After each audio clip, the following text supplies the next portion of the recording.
Tonight, we will walk together through ancient Buddhist wisdom and discover how to find peace not by escaping the difficulties of life, but by transforming our relationship with them entirely. Before we begin, feel free to share what time it is and where you're listening from. We all encounter challenges. We all meet people who test our patience and situations that shake our calm. This is simply part of being human. Yet the great teachers throughout history have shown us that these very difficulties can become doorways to deeper understanding, greater compassion, and lasting inner peace.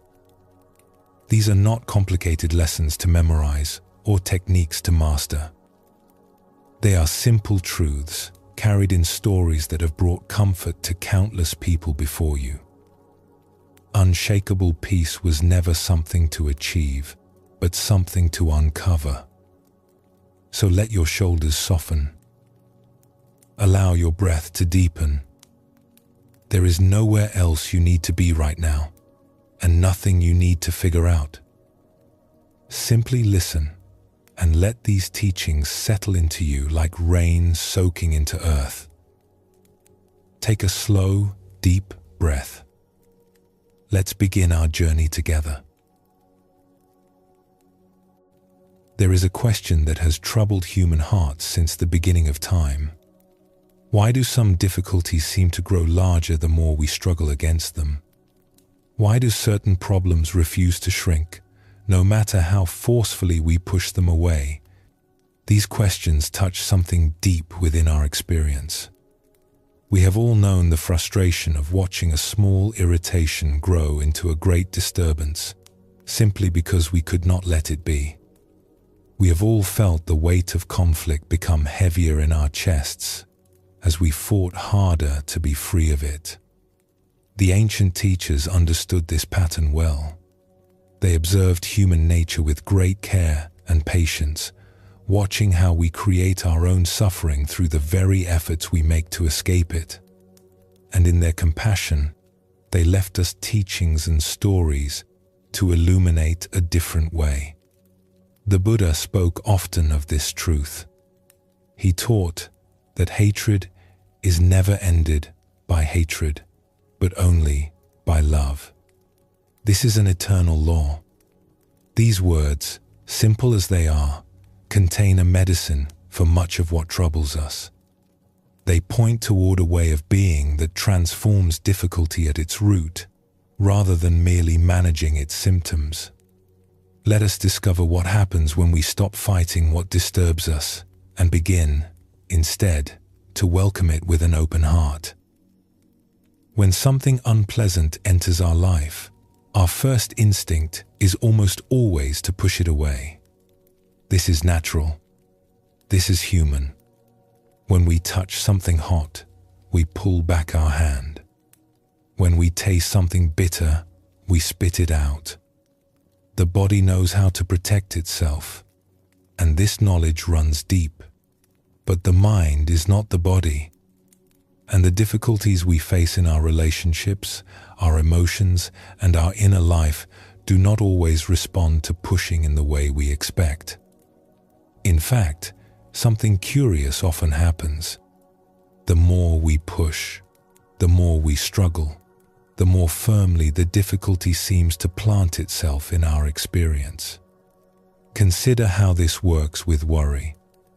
When a troubling thought arises and we try to force it from our mind, what happens? For most of us, the thought returns stronger than before. It is as though our resistance has given it energy, fed it somehow, made it more substantial and more persistent. The same pattern appears with difficult emotions. When anger arises and we tell ourselves we should not be angry, when we clench our teeth and try to suppress the feeling, it often burns hotter beneath the surface. When fear comes and we berate ourselves for being afraid, the fear frequently deepens into something closer to panic. And so it is with difficult people.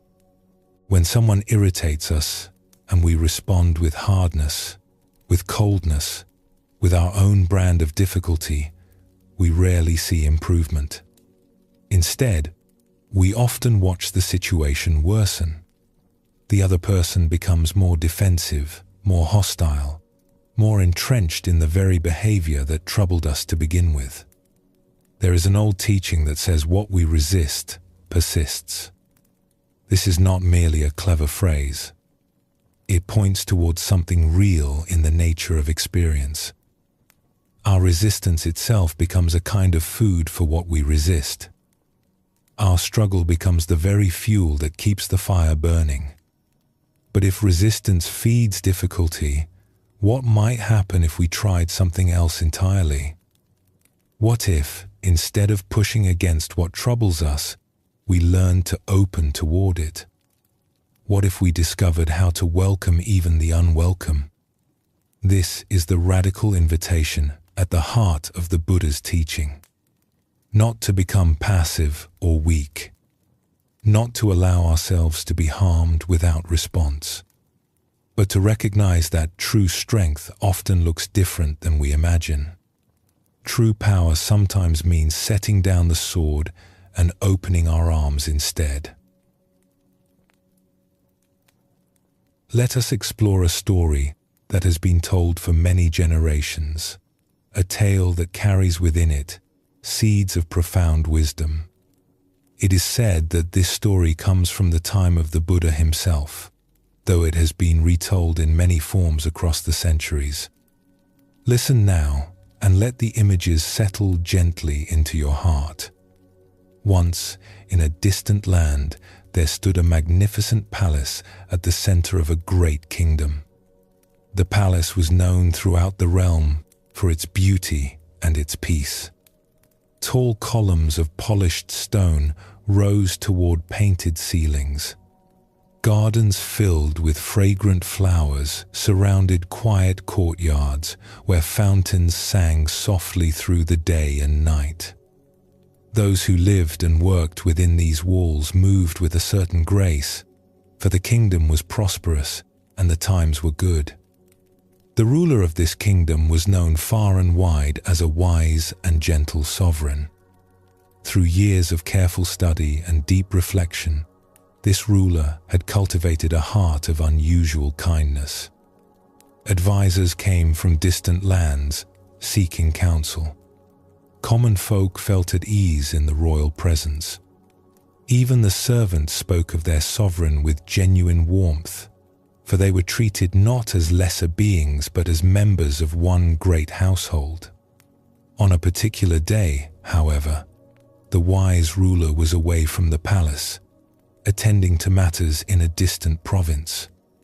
The hall stood quiet in the afternoon light.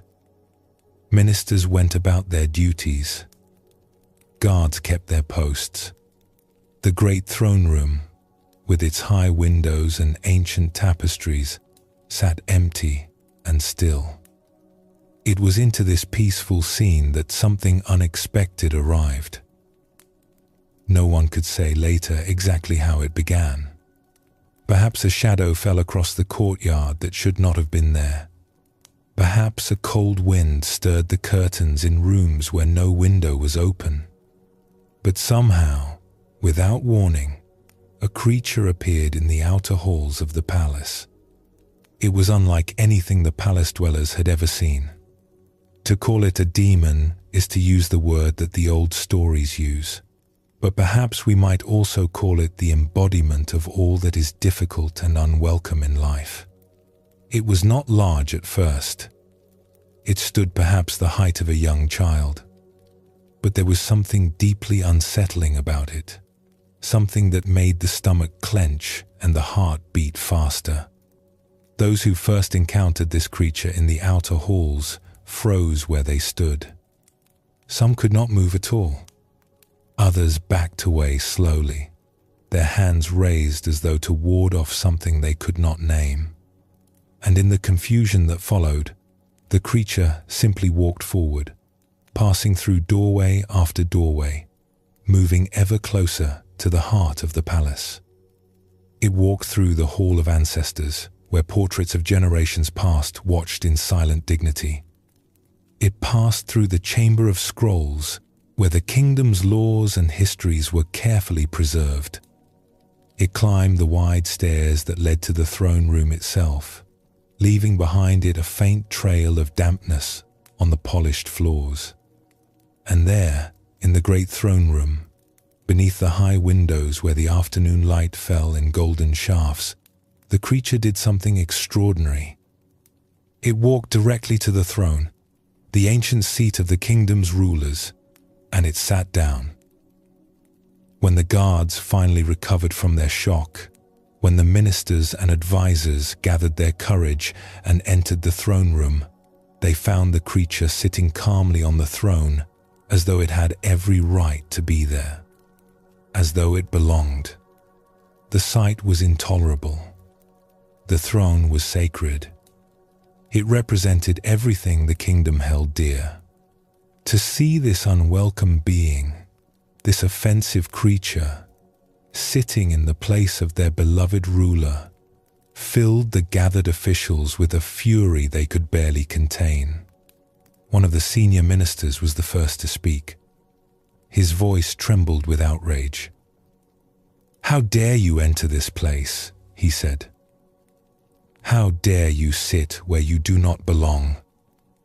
Leave at once or face the consequences." The words hung in the air of the great room.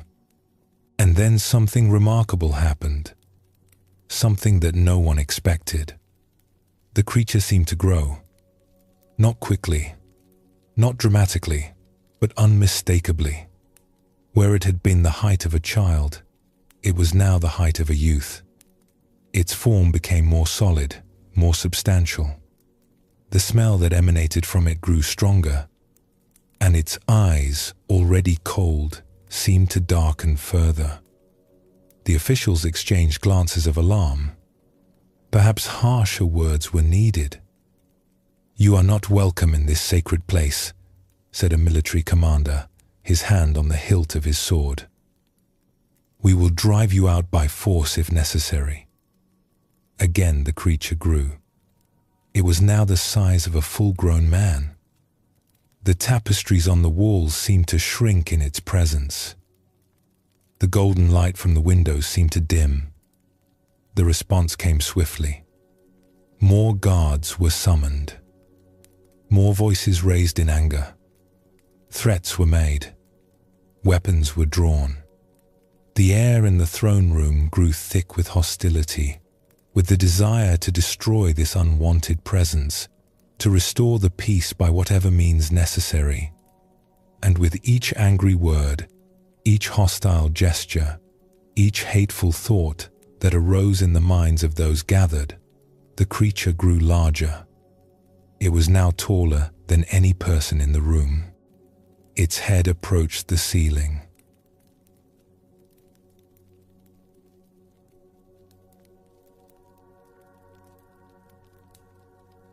The smell had become almost unbearable, a stench that made eyes water and stomachs turn.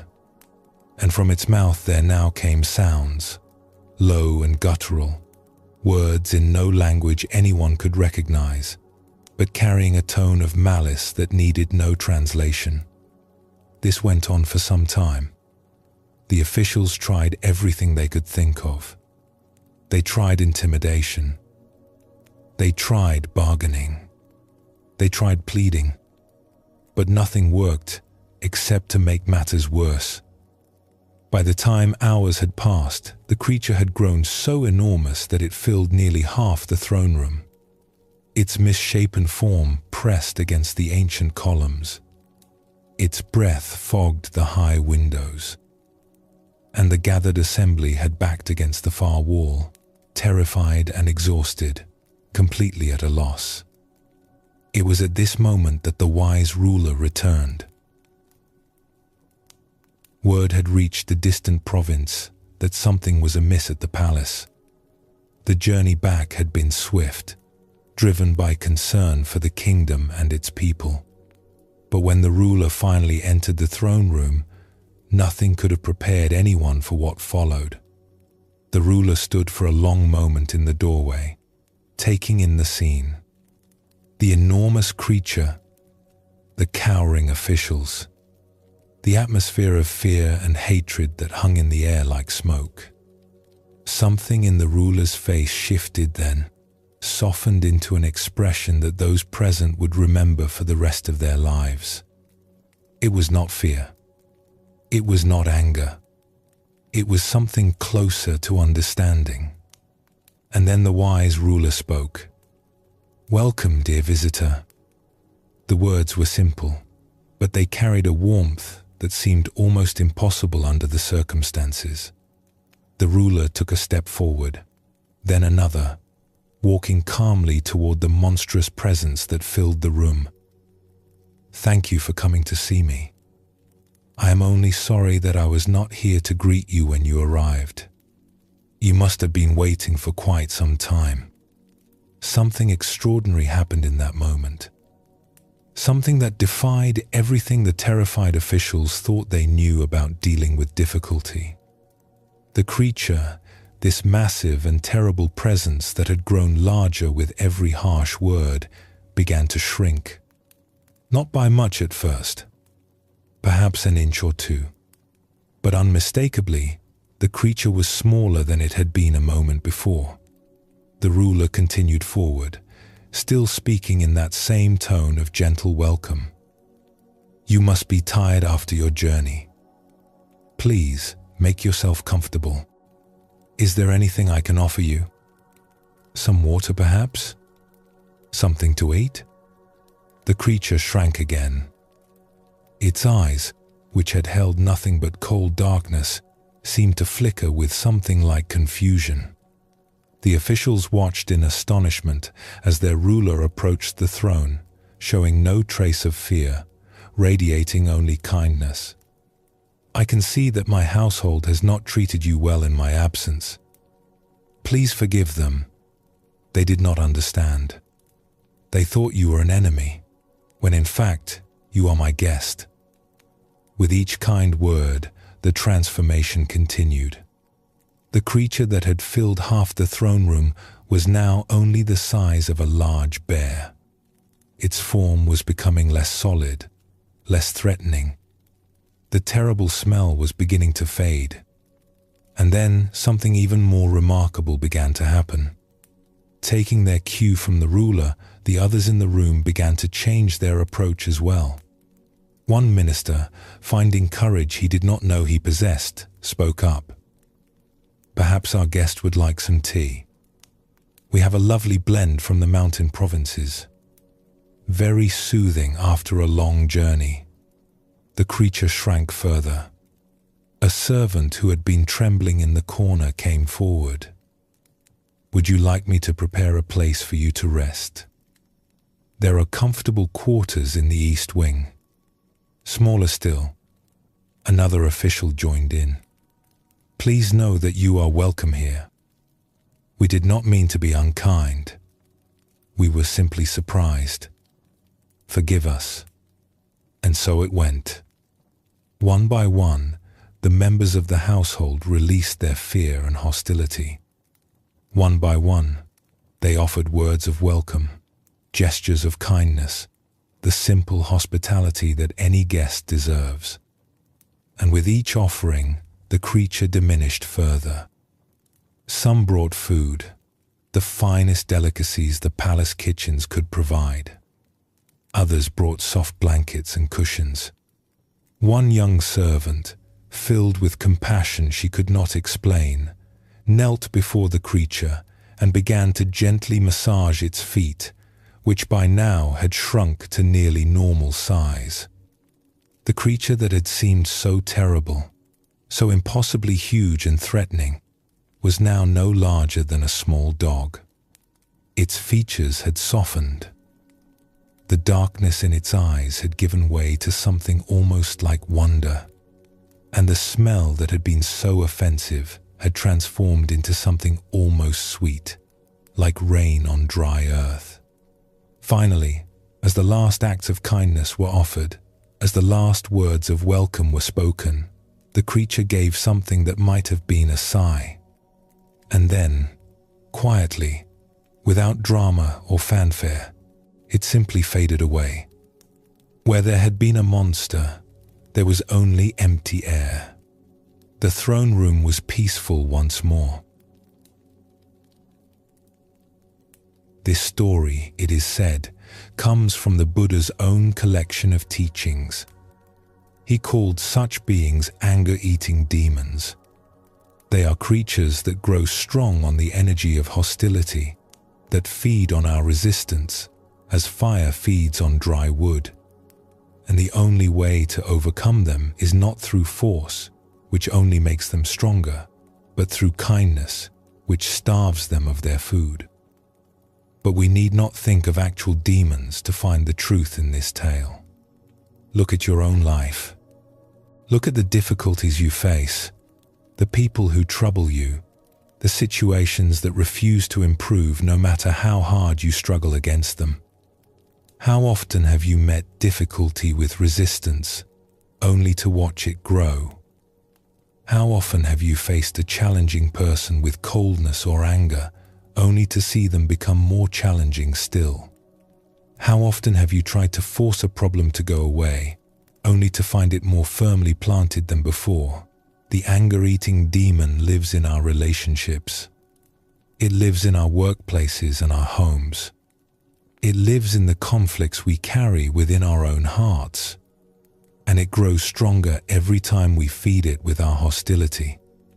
But there is good news in this teaching. Just as the demon grows with anger, it shrinks with kindness. Just as resistance feeds difficulty, acceptance transforms it. We have within us, at every moment, the power to choose which way we will go. This does not mean we must become doormats. It does not mean we allow ourselves to be harmed without response. The wise ruler in our story did not pretend the demon was not there, did not ignore its presence or deny its reality. Rather, the ruler met reality as it was, but chose to meet it with kindness rather than hatred.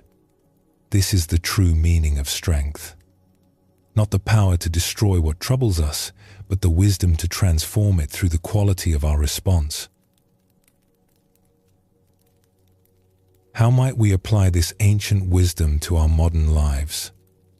Begin by noticing.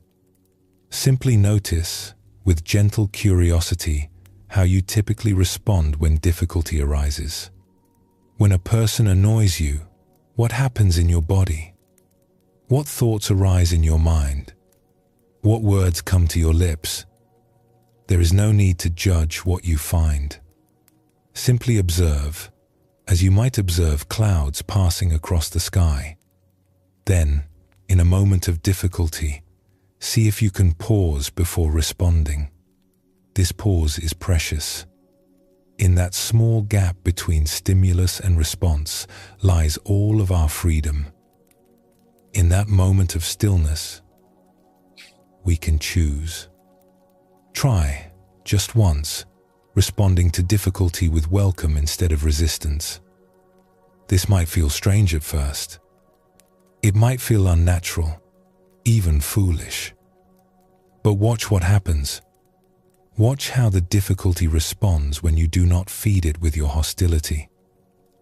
You might say inwardly, "Welcome, difficulty. I see you are here. I will not fight you." You might offer kindness to a challenging person, not because they deserve it, but because you understand that kindness is the only thing that truly works. You might simply soften your body, release the tension in your jaw and shoulders, and breathe. The Buddha taught that we are not punished for our anger. We are punished by our anger. Our hostility harms us more than it harms anyone else. When we learn to set it down, we free ourselves from a burden we may have been carrying for a very long time. The demons of difficulty will continue to arrive in our lives. This is simply the nature of being human. But we need not let them grow to fill our entire throne room. We need not exhaust ourselves fighting what cannot be overcome by force. Instead, we can welcome them. We can offer them tea. We can speak to them with kindness. And we can watch with wonder as they slowly fade away. Let us rest here for a moment. Allow these teachings to settle gently into your heart.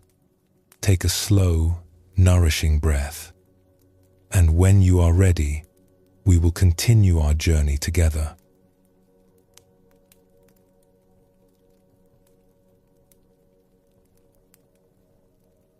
We have seen how kindness can transform even the most frightening difficulty, how welcome can dissolve what resistance only strengthens.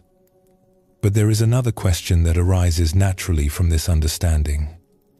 If we are to welcome difficulty rather than fight it, what exactly are we welcoming?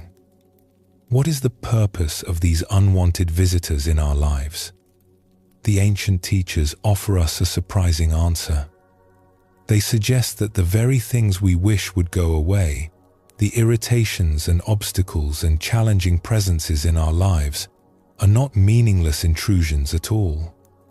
They are teachers. They carry lessons we could never learn from comfort alone. This is not easy to accept at first. When we are struggling with a difficult situation or a challenging person, the last thing we want to hear is that this struggle is somehow good for us. We want relief, not instruction. We want escape, not education. And yet, if we look honestly at our own growth, at the moments in our lives when we truly deepened in wisdom and compassion, we often find that these moments did not come during times of ease. They came during times of difficulty. They came when we were stretched beyond what we thought we could bear and discovered that we could bear it after all. There is a saying that has been passed down through generations of practitioners. Whatever irritates you, whatever troubles you, that is your teacher. These simple words contain a revolution in how we might approach the difficulties of life. Consider what this means. The coworker who tests your patience is not simply an obstacle to your happiness. They are offering you an opportunity to develop patience you did not know you had. The situation that refuses to go as planned is not merely a frustration. It is a chance to practice flexibility, acceptance, the art of letting go. This does not mean we should seek out difficulty or manufacture problems where none exist. Life provides more than enough challenges without our adding to them. But when difficulty comes, as it inevitably will, we can choose how to receive it. We can see it as an enemy to be defeated, or we can see it as a teacher to be honored. The difference in these two approaches is profound. When we fight our teachers, we learn nothing. We exhaust ourselves in battle and emerge no wiser than before. But when we bow to our teachers, when we approach them with the humility of a student, something opens within us. We begin to receive what they have to offer. The Buddha himself pointed toward this truth when he spoke of the value of noble friendship and wise companionship. But he also recognized that those who challenge us play an essential role in our development. An enemy who helps you grow, it has been said, is more valuable than a friend who keeps you comfortable. This is challenging wisdom. It asks us to reconsider everything we thought we knew about what is good for us and what is harmful. Think of the people in your life who have helped you grow the most. Were they all kind to you? Were they all easy to be with? Or did some of your greatest growth come from those who challenged you, who pushed against your edges, who refused to let you remain small and comfortable? The nice people in our lives, the easy circumstances, the times when everything flows smoothly, these are pleasant. We enjoy them, and rightly so. But they rarely transform us. They rarely call forth capacities we did not know we possessed. For that kind of deep change, we often need a different kind of teacher. Let us explore a story from a monastery nestled in distant mountains. In this place, surrounded by pine forests and rushing streams, a small community of practitioners lived together in simplicity. They had come from different places and different walks of life, united by a common wish to deepen in wisdom and find lasting peace. One young practitioner had arrived at the monastery with great hopes. She had read the ancient teachings and felt her heart stir with longing for the tranquility they described. She imagined herself meditating in peaceful halls, sharing gentle conversation with like-minded souls, growing steadily in understanding and compassion. The reality, as it often is, proved somewhat different. The monastery was indeed beautiful. The teachings were profound. But living in close community brought challenges she had not anticipated. Sharing small spaces, following strict schedules, having little privacy or time alone, and most challenging of all, living alongside people she had not chosen, people with habits and personalities very different from her own. One fellow practitioner in particular seemed to test her at every turn. This person, who had lived at the monastery for many years, had a manner that the young woman found almost unbearable. They spoke too loudly during quiet hours. They offered unsolicited advice on everything from meditation posture to how to wash the dishes. They had opinions on every topic and shared them freely, whether anyone wished to hear them or not. Worst of all, they seemed completely unaware of the irritation they caused, moving through the community with a cheerful obliviousness that somehow made everything worse. The young practitioner tried to avoid this person, but in a small monastery, avoidance was nearly impossible. They ate at the same table. They meditated in the same hall. They worked side by side in the garden and the kitchen. No matter where she turned, there they were. She found herself growing bitter. I came here to find peace, she thought, and instead I have found this person. How can anyone make progress with such a disturbance in their midst? After several months of struggle, the young woman approached one of the elder teachers at the monastery. She poured out her frustrations, describing in detail all the ways this difficult person made her life unpleasant. Surely, she thought, the teacher would understand. Perhaps they would speak to this person, ask them to be more considerate. Perhaps they would allow her to move to a different part of the monastery, away from this constant irritation. The elder listened patiently to everything she had to say. When she finished, the teacher was quiet for a long moment. Then they smiled gently. "What a blessing," the elder said, "to have such a teacher living among us." The young woman stared. "A teacher? This person teaches nothing but frustration. And what greater teaching could there be?" The elder replied, "You came here to learn patience, did you not? How will you learn patience if everything is always pleasant? You came to develop compassion. How will compassion grow if you only encounter people you find easy to love?" The elder paused, letting these words settle. There is an old saying, whatever irritates you, whatever troubles you, that is your teacher. This person you find so difficult is offering you exactly the lessons you need most.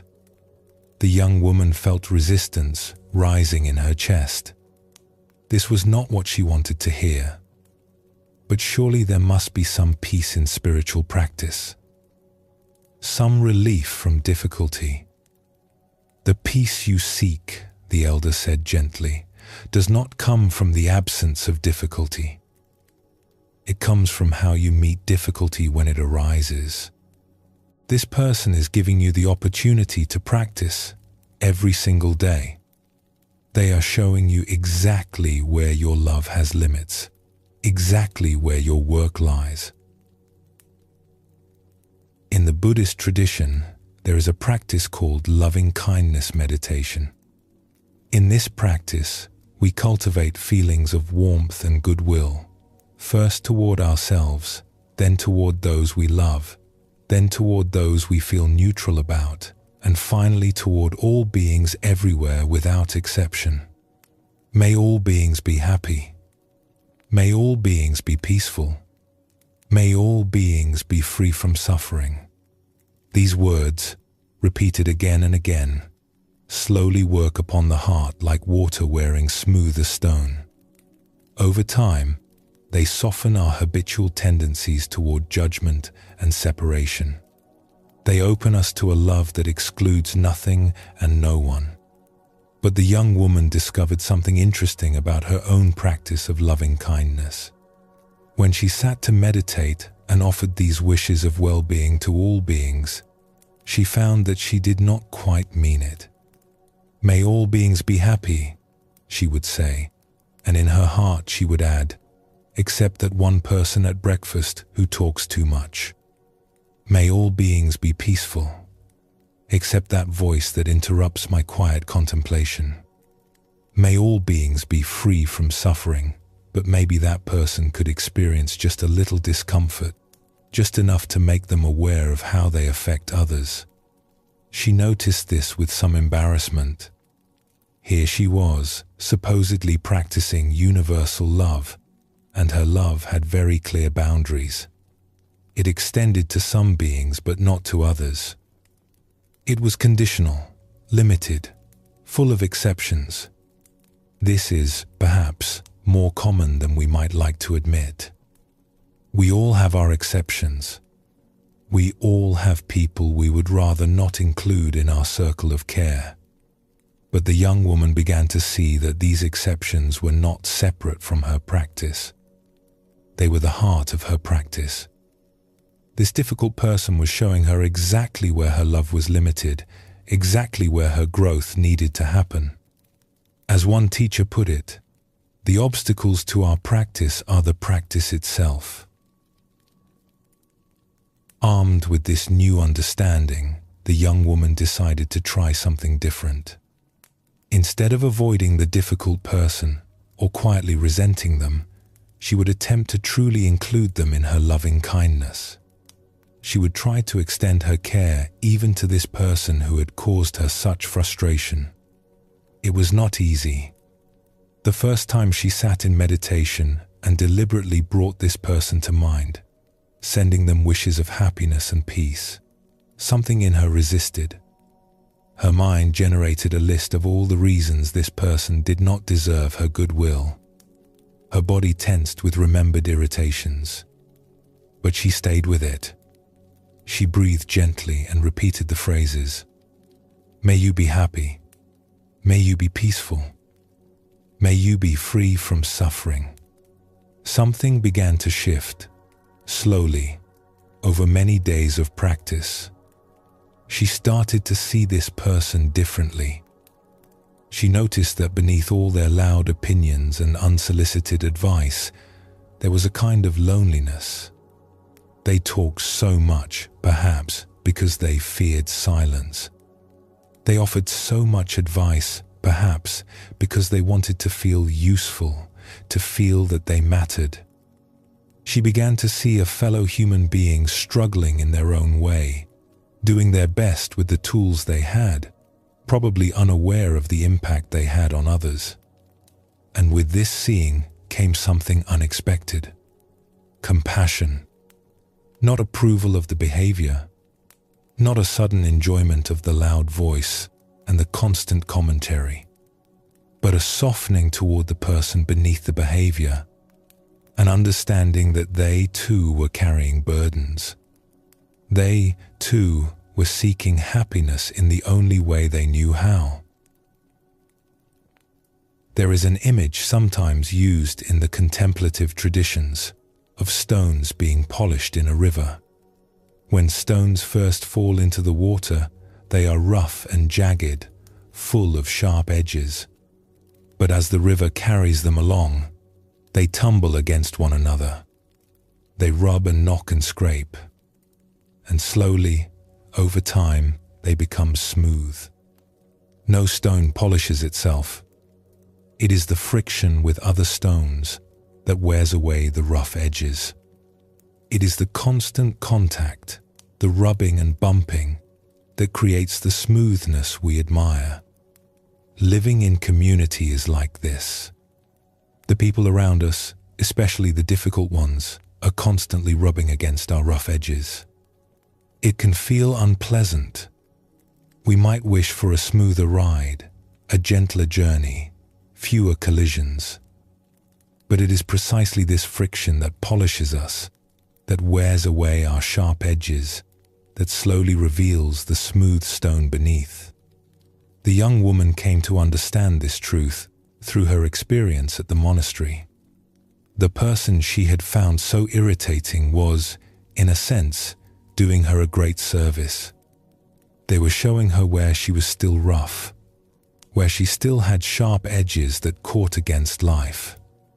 They were giving her the opportunity, day after day, to practice patience, to practice letting go, to practice love without exceptions.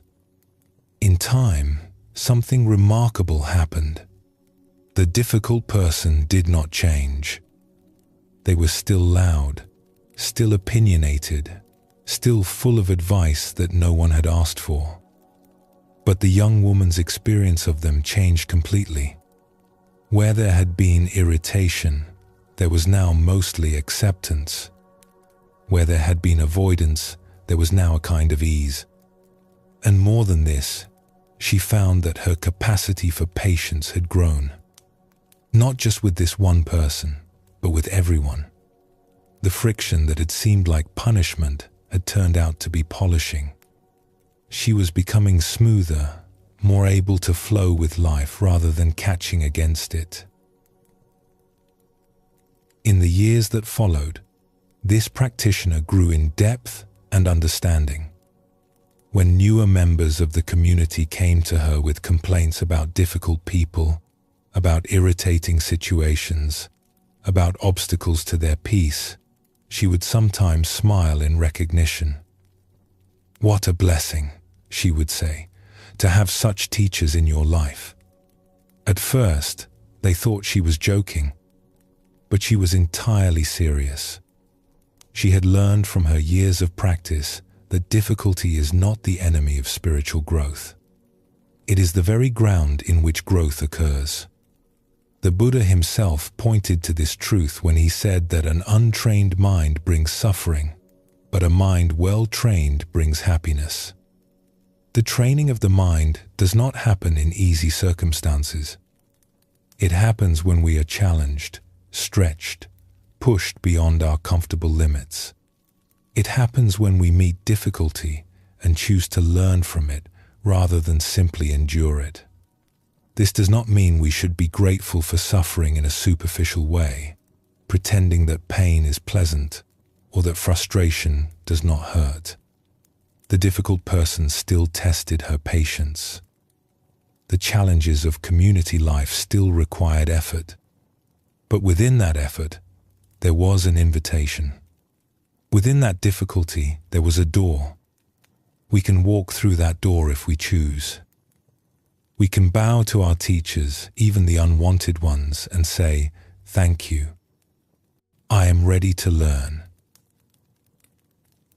How might we begin to see our difficulties as teachers? The next time you encounter an irritation, a minor frustration, something that disrupts your peace, you might pause before you react. Take a breath and ask yourself, with genuine curiosity, what might this be teaching me? Perhaps the slow driver in front of you is teaching patience. Perhaps the interruption to your plans is teaching flexibility. Perhaps the person who criticizes you is teaching you not to depend so heavily on others' opinions. Perhaps your own restless mind is teaching you how much work remains to be done. We cannot always see the teaching in the moment. Sometimes it becomes clear only later, in retrospect, when we look back and understand how that difficult time shaped us. But we can begin to cultivate the attitude of a student, the willingness to learn, the humility to admit that we do not know everything and that life may have wisdom to offer that we have not yet received. The great teachers throughout history have all spoken of this truth in their own ways. They have encouraged us to embrace difficulty rather than flee from it, to see obstacles as opportunities, to understand that the path to freedom leads directly through the things we would rather avoid. You need not love your difficulties. You need not pretend they are pleasant when they are not. But you can begin to respect them. You can begin to bow to them as teachers. You can begin to say, I see you. I am willing to learn from you. Please teach me what I need to know. In this willingness lies a kind of freedom. We are no longer victims of circumstance, buffeted helplessly by whatever life brings. We become students of life, active participants in our own growth, capable of finding meaning and wisdom even in the most unlikely places. Even in the presence of someone who tests our patience.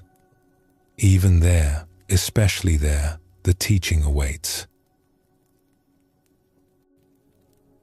Let us pause here and rest. Allow your breath to flow naturally, without effort. Feel whatever you feel in this moment, welcoming it all. And when you are ready, we will continue on together, deeper into the heart of peace.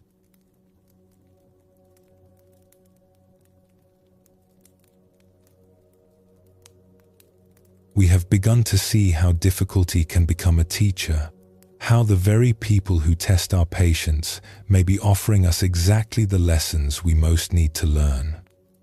But there is another doorway into peace with difficult people, one that requires not effort or practice, but simply a shift in how we see.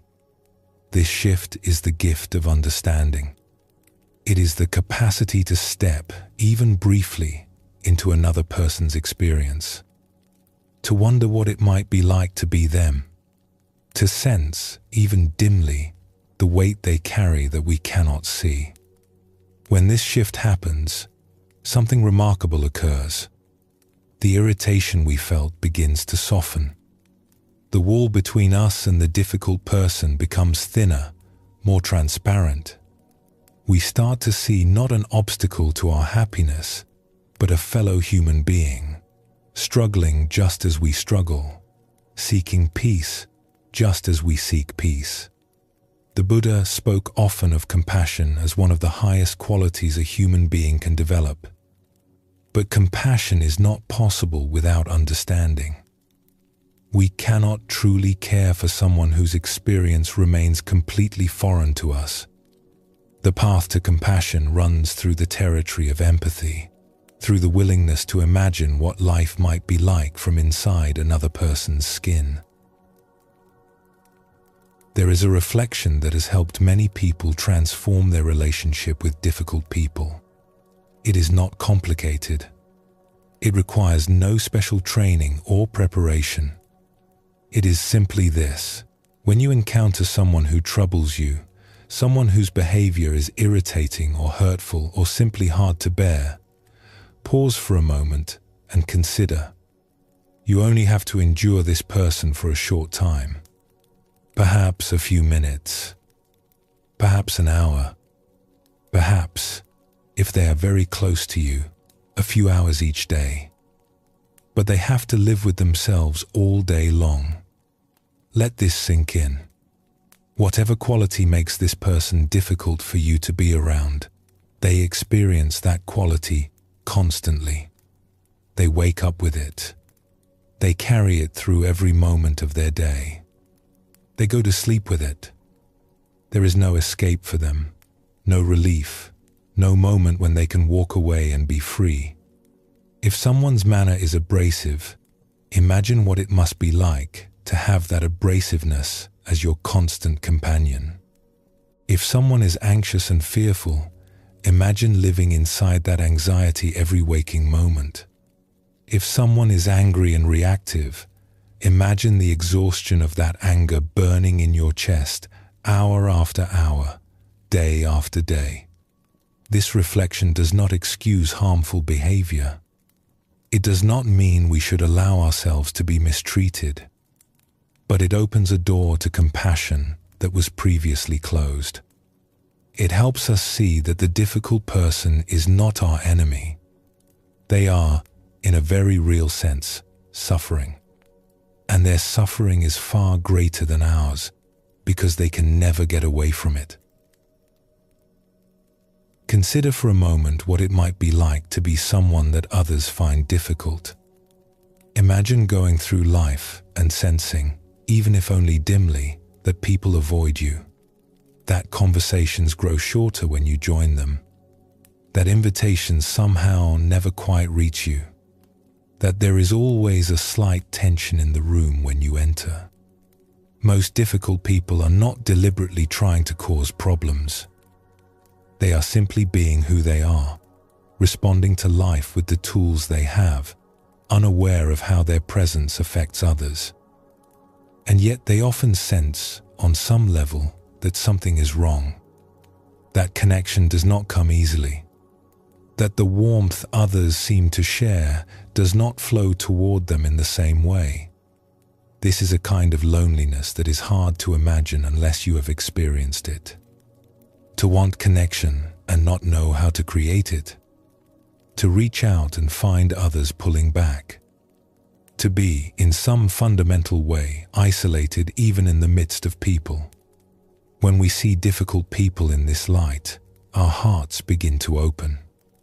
We recognize that their difficulty is not a weapon aimed at us. It is a burden they carry, often without knowing how to set it down. It is a wound that has never healed, expressing itself in ways that push away the very connection they most need. The Buddha taught that all beings wish to be happy. All beings wish to be free from suffering. This is as true for the difficult person as it is for anyone else. They are not seeking to make life harder for those around them. They are seeking happiness, seeking peace, seeking love. They have simply not found skillful ways to pursue these things. When we remember this, when we hold this truth in our hearts as we encounter difficult people, something shifts. The irritation does not disappear entirely, but it is joined by something softer. A recognition of shared humanity, a tenderness toward this fellow traveler who has lost their way. Let us explore a story from a place of healing, a hospital in a distant city where people came to find help for troubles of the mind and heart. This was a place of last resort for many, a sanctuary for those whose inner storms had grown too fierce to weather alone. The doctors and nurses and caregivers who worked in this place were dedicated people. They had trained for many years to understand the complexities of the human mind. They knew the names and symptoms of many conditions. They had medicines and therapies and techniques to offer those who came seeking help. But for a long time, despite all their knowledge and good intentions, progress was slow. Patients would arrive in crisis, receive treatment, stabilize somewhat, and then return again when the next crisis came. The cycle seemed endless. The healers were doing everything they knew to do, yet true and lasting healing remained elusive. Then something changed. A new approach was introduced, one that seemed almost too simple to work. Instead of focusing primarily on what was wrong with each patient, the caregivers began to focus on what was right.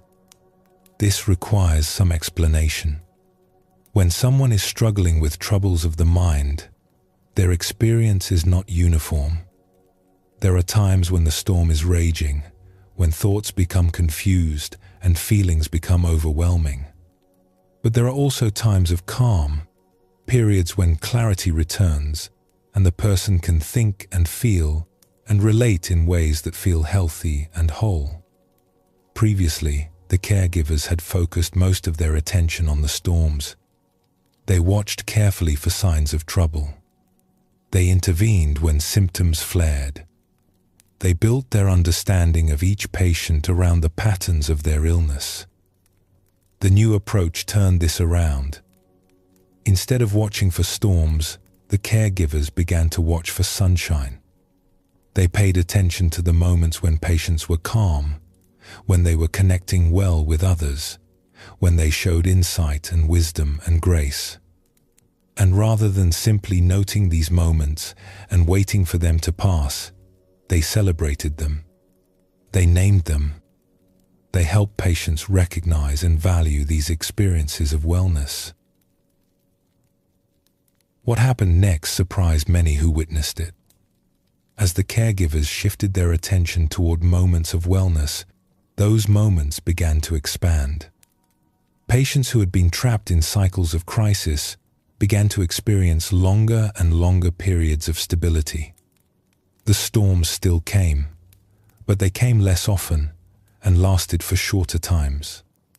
The spaces of peace between them grew wider and wider.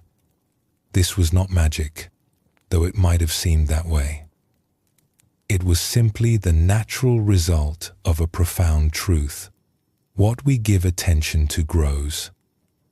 When we focus on what is wrong, on the difficulties and deficiencies and problems in ourselves or others, we are in a sense feeding those things. Our attention is a kind of nourishment. It strengthens whatever it touches. By constantly attending to illness, the caregivers had been inadvertently giving illness more power, more presence, more weight in their patient's experience.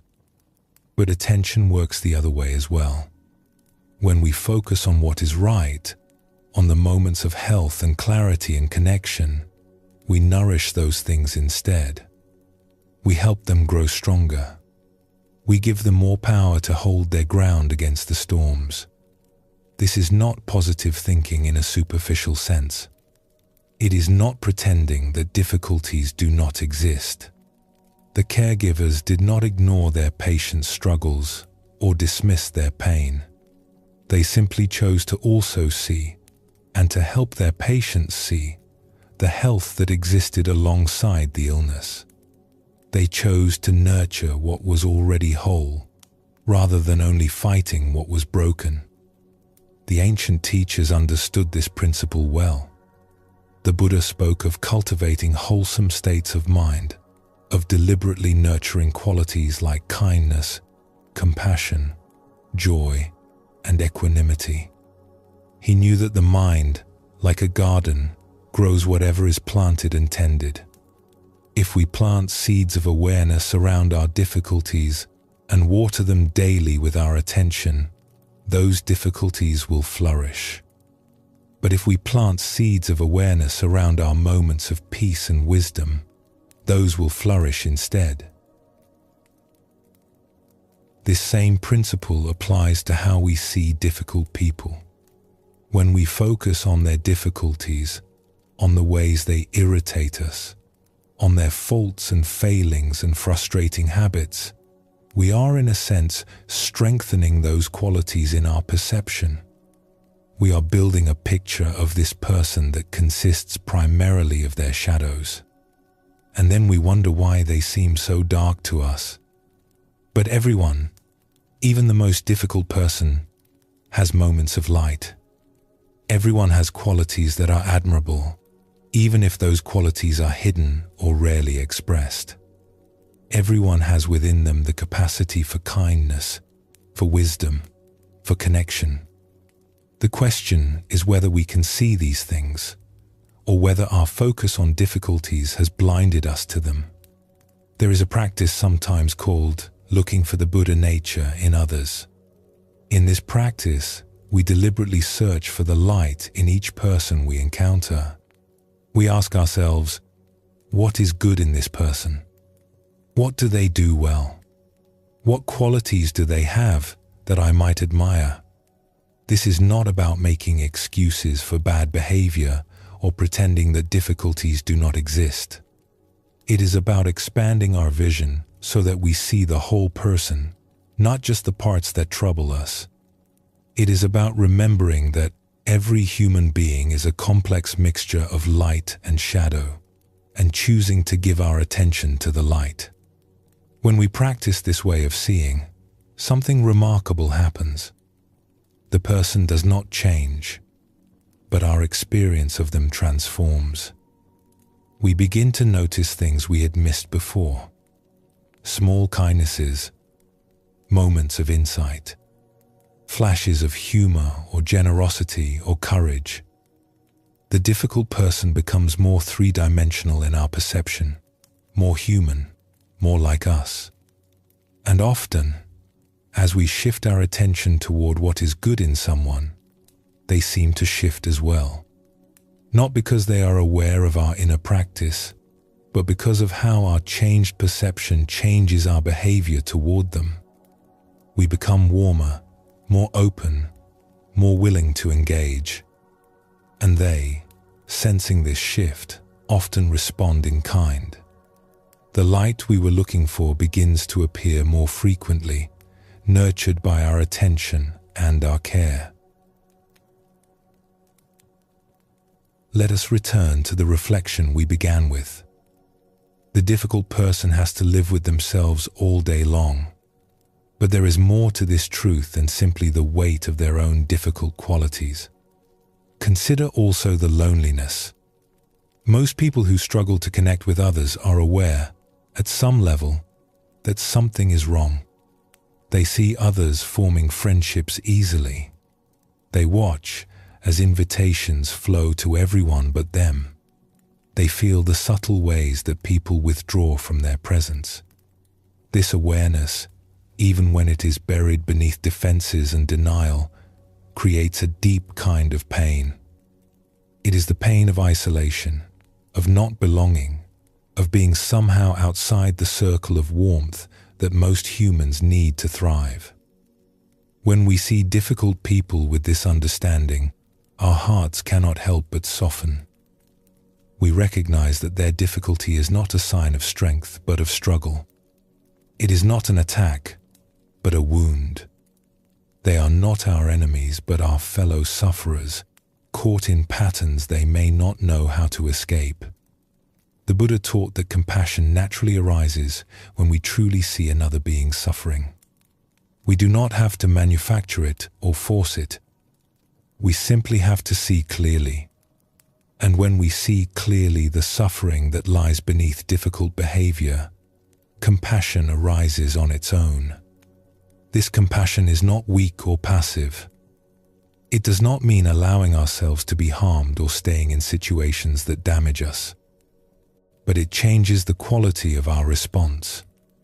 Instead of reacting with anger or resentment, we can respond with firmness that is also kind. We can set boundaries without hatred. We can protect ourselves without adding to the other person's burden of isolation and pain. There is a reason why being truly seen by another person feels so healing. When someone looks at us and sees not just our difficulties but also our light, something deep within us relaxes. We feel less alone. We feel that perhaps we are not as broken as we feared. Difficult people rarely receive this gift. Most of the eyes that look at them see only the difficulty. They are defined by their worst qualities, reduced to the problems they cause. Is it any wonder that they have trouble changing when everyone around them has already decided who they are? But when someone chooses to see differently, when someone looks for the light and reflects it back, change becomes possible. The difficult person begins to glimpse a different version of themselves. They begin to believe that, perhaps, They could be other than they have been. They find, in the seeing of another, the hope they need to begin the hard work of transformation. This is a gift we can offer. It costs us nothing but a shift in attention, a willingness to look for what is good. And yet, it may be one of the most valuable gifts a human being can receive. We are not responsible for fixing difficult people. We are not required to stay in harmful situations or sacrifice our own well-being for others. But we can choose, when it is safe to do so, to offer the gift of seeing, to look for the Buddha nature in even the most challenging person, to remember that beneath all the difficulty, there is a human heart that longs for connection, for understanding, for peace. How might we bring this understanding into our daily lives? The next time you encounter someone difficult, you might pause and consider they have to live with themselves all day long. Let yourself feel, even briefly, what that might be like. Let compassion arise naturally from this understanding. Then, if you are willing, try the practice of looking for light. Ask yourself what might be good in this person. What strengths do they have? What might they be struggling with that you cannot see? How might they be suffering beneath the surface of their difficult behavior? You need not share these reflections with the person. You need not change your boundaries or accept behavior that harms you. This is an inner practice, a shift in how you see, not necessarily a change in what you do. But notice what happens as you practice. Notice how your experience of the difficult person begins to shift. Notice how the weight of irritation becomes lighter. Notice how compassion begins to arise, softening the hard edges of your response. And notice, too, how this practice changes you. How it opens your heart not just to this one person, but to the struggles of all beings. How it connects you to the great web of human suffering and human hope that we all share. We are all doing our best. We are all struggling. We are all seeking happiness and so often missing the mark. When we remember this, when we hold this truth in our hearts, the whole world begins to look different. The difficult people become less like obstacles and more like mirrors, reflecting back to us our shared humanity, our shared vulnerability, our shared wish to find peace. Let us rest here for a moment. Breathe gently.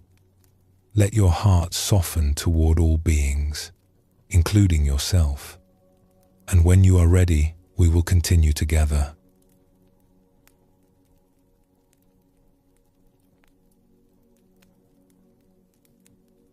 We have seen how understanding can open our hearts to difficult people, how seeing their suffering can awaken compassion within us. But there is a question that naturally follows. Can kindness actually change things? Can our gentle persistence truly transform a relationship that seems beyond hope? The honest answer is that it is not always easy. Some people have built such thick walls around their hearts that our kindness seems to bounce off without effect. Some situations are so entrenched that change appears impossible. And there are times when the wisest course is to step back, to protect ourselves, to accept that not every battle is ours to fight. And yet, there are also stories of remarkable transformation, stories of the hardest hearts slowly softening under the patient warmth of kindness, stories of walls coming down, one brick at a time, over weeks and months and years. These stories remind us that change is always possible, even when it seems most unlikely. The path of kindness is not a quick fix. It is a long road, requiring patience we did not know we had. But for those willing to walk it, the destination can be more beautiful than we ever imagined. In our world of instant messages and rapid results, we have grown accustomed to quick solutions.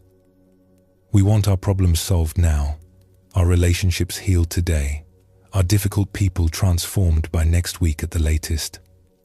When change does not come quickly, we often conclude that it is not coming at all.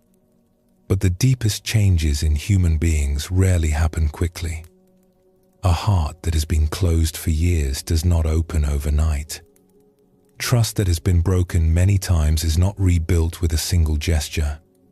The patterns of a lifetime do not dissolve at the first touch of kindness. This is not a reason for despair. It is simply the nature of things.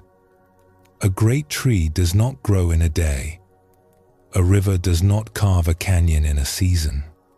The most profound transformations in nature happen slowly, imperceptibly, through the patient accumulation of small moments. So it is with human hearts.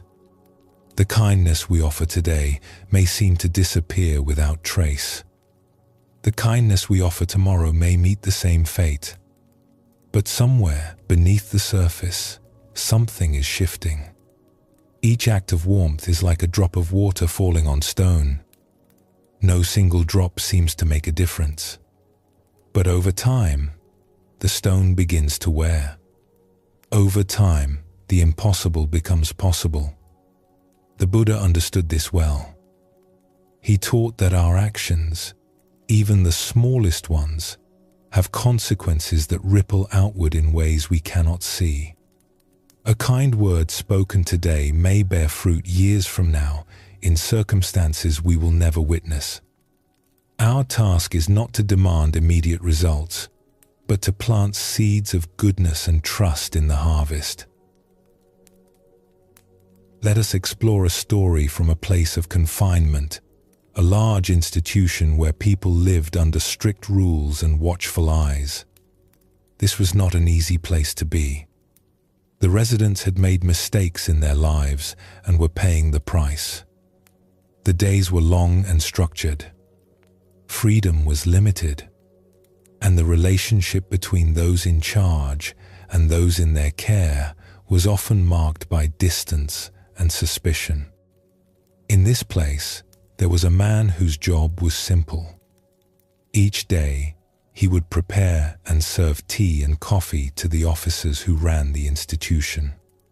It was not demanding work, but it brought him into daily contact with one officer in particular, the chief of the facility. This chief officer was, by all accounts, a difficult man.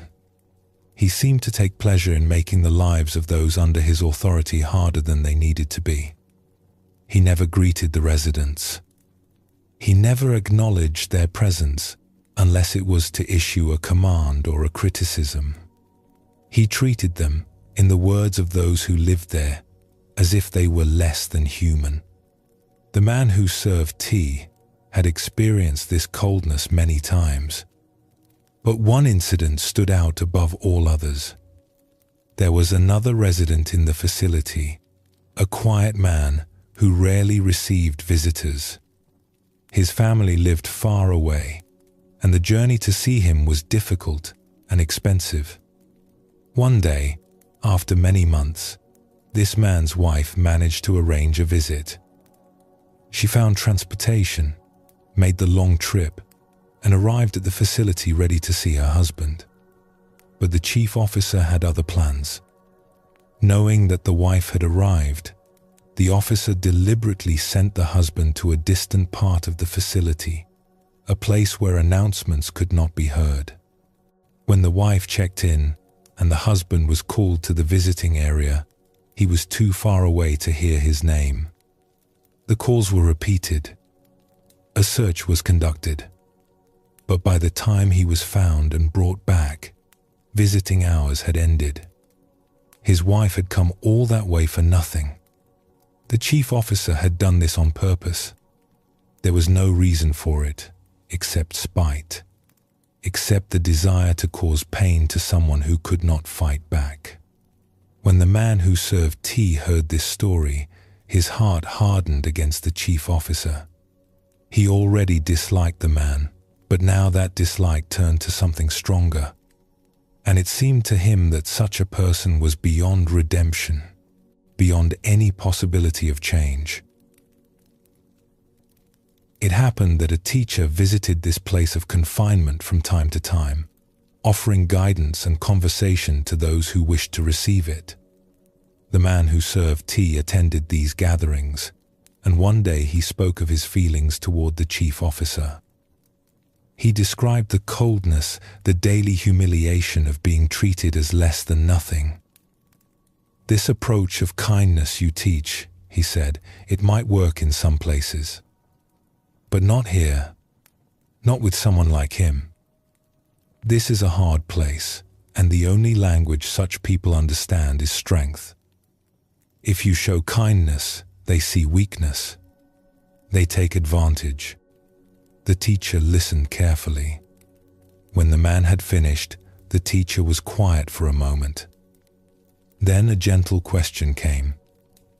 "Would you be willing to try an experiment?" The man was suspicious. "What kind of experiment?" "You see this officer every day when you serve him tea. You have an opportunity that few others have. What if, instead of meeting his coldness with your own hardness, you tried something different? What if you offered him kindness?" The man almost laughed. "Kindness? To him? After what he has done?" "Not because he deserves it," the teacher said, "but because you deserve to be free of the anger you carry. And because sometimes kindness can reach places that nothing else can." The man shook his head. "It will not work. You do not understand what this place is like, what he is like." "Perhaps," said the teacher, "but you lose nothing by trying, and you might discover something unexpected." Against his better judgment, the man decided to try, not because he believed it would work, but because something in the teacher's words had touched him. Perhaps he was simply tired of carrying so much anger. Perhaps he wanted to prove the teacher wrong. Whatever the reason, he began. The next morning, when he prepared the chief officer's tea, he did so with unusual care. He made sure the water was the right temperature. He chose the cup he knew the officer preferred. He added exactly the amount of sugar the officer liked. And when he brought the tea to the officer's desk, he did not simply set it down and leave. He paused, met the officer's eyes, and said, "I hope you enjoy your tea, sir." The officer did not respond. He did not look up. He did not acknowledge in any way that the man existed. It was as if the words had been spoken to an empty room. The man returned to his duties, unsurprised. This was exactly what he had expected. The next day, he did the same thing. Careful preparation. Genuine effort to make the tea as good as it could be. A kind word as he set it down. And again, nothing. Not a glance. Not a grunt. Not the slightest indication that another human being was present. This continued for days, then weeks. Each morning, the man would bring tea prepared with care and offer a kind word. Each morning, he would receive nothing in return. It was like offering gifts to a statue. After a week, he returned to the teacher. "You see?" he said. "It does not work. I have tried every day and nothing has changed. He still treats me as if I do not exist." "A week is not very long," the teacher said gently. "The walls he has built took years to construct. They will not fall in 7 days. Then how long?" "I do not know. Perhaps they will never fall. But the question is not really about him, is it?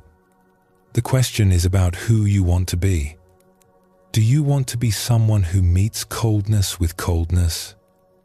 Or do you want to be someone who offers warmth, regardless of how it is received? The man had no answer to this. He returned to his work, and he continued the experiment. Weeks passed, then months.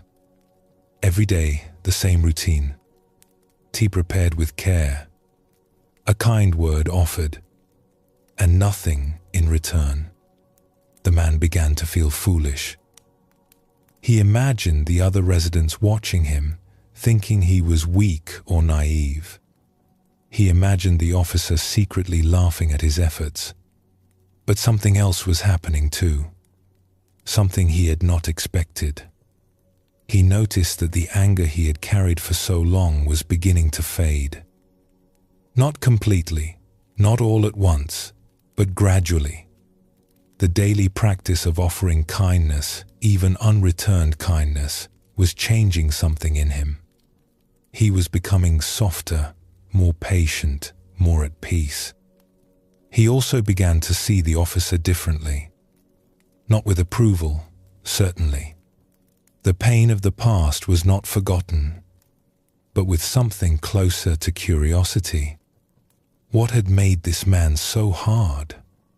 What pain was he carrying that he needed to inflict pain on others? What would it be like to live inside such a cold heart? These questions did not excuse the officer's behavior, but they opened a small door of understanding that had been firmly closed before. And so the man continued, not because he expected results, but because the practice itself had become valuable to him.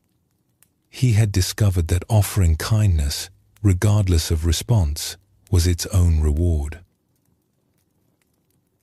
It was a morning like any other when the first change came. The man had prepared the tea with his usual care. He had found some biscuits that he knew the officer liked and arranged them neatly on a small plate. He brought everything to the officer's desk, set it down gently, and said, "Good morning, sir. I hope your day goes well." He expected nothing. He had learned to expect nothing. But this time, something different happened. The officer looked up. Not for long.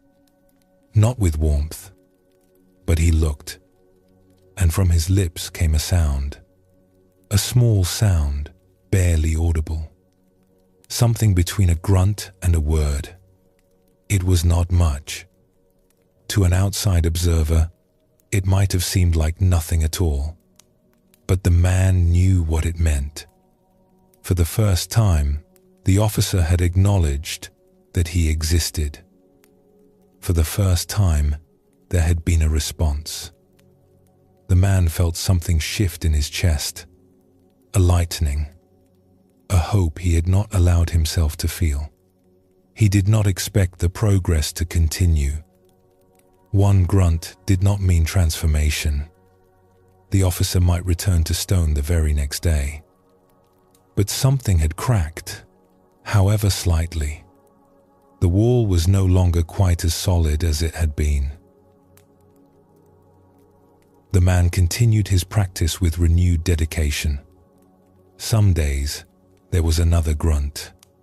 Some days, nothing at all. Progress, when it came, was measured in the smallest of gestures.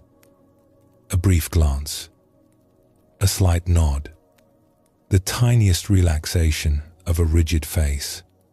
And then, one morning, it happened. The man had taken extra care that day. He had found a particular kind of tea he thought the officer might enjoy, something a little special, a little out of the ordinary. He had arranged everything beautifully. He brought it to the desk, set it down, and offered his customary kind words. The officer looked up. Their eyes met, and then, in a voice rusty from disuse but unmistakable, the officer spoke. "Thank you." 2 words. Just 2 small words. But they landed like a thunderclap. The man stood frozen for a moment, unsure he had heard correctly. In all his time at this institution, he had never heard this officer thank anyone for anything. It was unprecedented. It was, in its way, miraculous. Word spread quickly. In a place where news travels fast, this was the news of the day, the week, the month. The chief officer had said thank you to a resident, in front of others. Something that had seemed impossible had happened. What does this story teach us? It teaches us that patience matters. The man did not see results for a very long time. Most of us would have given up after a few days, a few weeks at most. But he continued, not knowing if his efforts would ever bear fruit. And eventually, they did. It teaches us that kindness changes us, even when it does not seem to change others. Long before the officer spoke those 2 words, the man who served tea had already been transformed. He had freed himself from the prison of his own anger. He had discovered a capacity for patience he did not know he possessed. The practice of kindness had made him a different person, regardless of the outcome. It teaches us that even the hardest hearts can soften. We never know what is happening beneath the surface of another person. The officer had seemed like stone, impenetrable, unchangeable. But somewhere inside, something was alive. Something was capable of responding to warmth. It simply needed more time, more persistence, more patience than most of us would think to offer. And it teaches us that our kindness matters, even when we cannot see the results. The man did not know, during all those months of offering and receiving nothing, that change was slowly occurring. He could not see the small shifts happening in the officer's heart. He had only the practice itself, the daily choice to offer warmth instead of coldness. And that was enough. That was everything. We must be honest here. This story had a beautiful outcome, but not all stories do. There are times when our kindness meets a wall that never cracks. There are people who are so deeply wounded, so firmly defended, that no amount of warmth can reach them. And there are situations where continuing to offer kindness would come at too great a cost to our own well-being. The teaching is not that kindness always works, if by works we mean changing the other person. The teaching is that kindness is always worth offering because of what it does in us, regardless of what it does in others. We cannot control how our kindness is received. We cannot guarantee that the walls will fall, that the hard heart will soften, that the cold person will warm. What we can control is who we choose to be. We can choose to be people who offer warmth, who plant seeds of goodness, who refuse to let the coldness of others freeze our own hearts. The Buddha taught that we are not responsible for the actions of others, only for our own actions. We cannot make someone else be kind. We can only be kind ourselves. We cannot force someone else's heart to open. We can only keep our own heart open.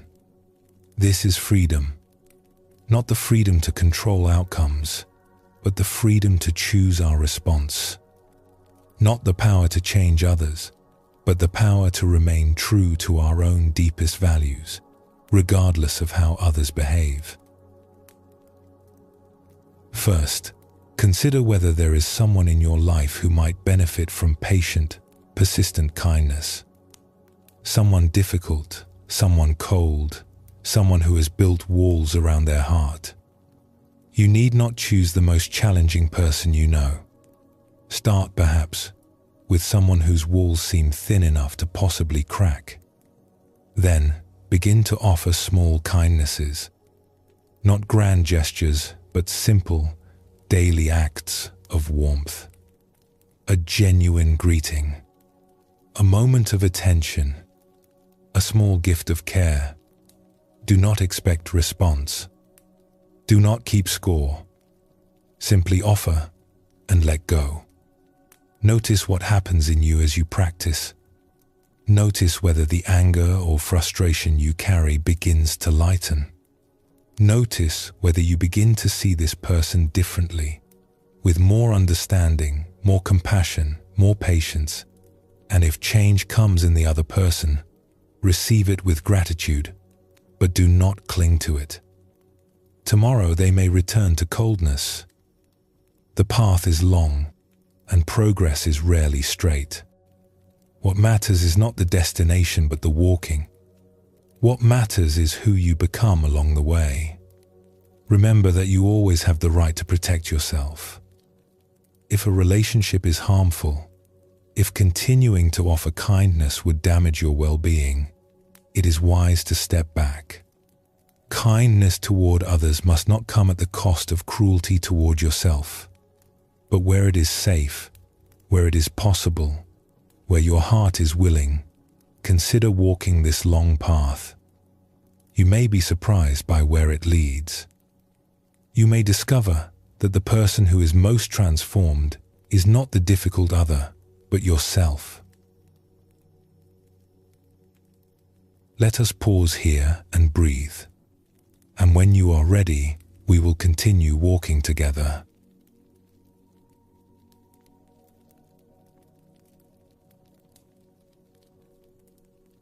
We have walked together through stories of transformation, witnessing how patience and kindness can soften even the hardest of hearts.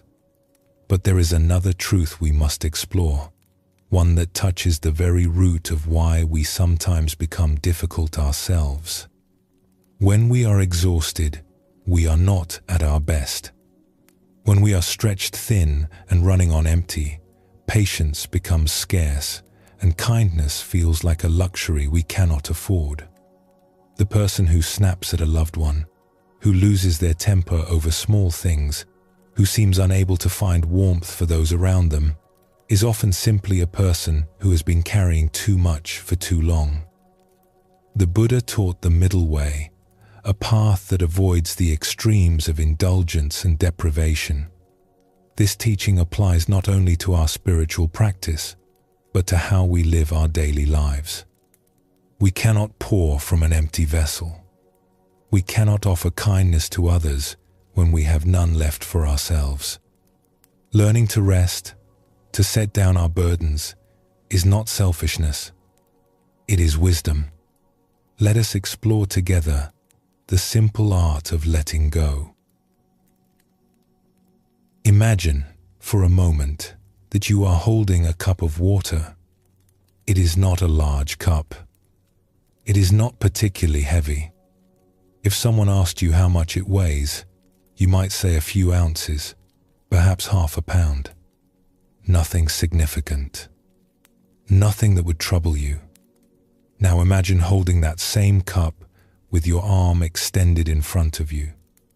At first, it feels like nothing at all. The weight is barely noticeable. You could hold it for a minute without any difficulty. Perhaps 5 minutes. Perhaps even 10. But what if you held it for an hour? After an hour, that small cup would begin to feel much heavier. Your arm would ache. Your muscles would tremble. The weight that seemed like nothing would have become a genuine burden. And what if you held it for a day? For a week? For a year? The cup has not changed. It weighs exactly the same as it did in the first moment. But your experience of it has transformed entirely. What began as weightless has become unbearable. What seemed easy has become impossible. This is a teaching about more than cups. This is a teaching about everything we carry. We all carry burdens, responsibilities at work, obligations at home, worries about the future, regrets about the past, concerns for those we love, the endless small tasks that fill our days and occupy our minds. None of these burdens, taken alone, is necessarily crushing. A single worry is manageable. A single responsibility can be met. A single task can be completed.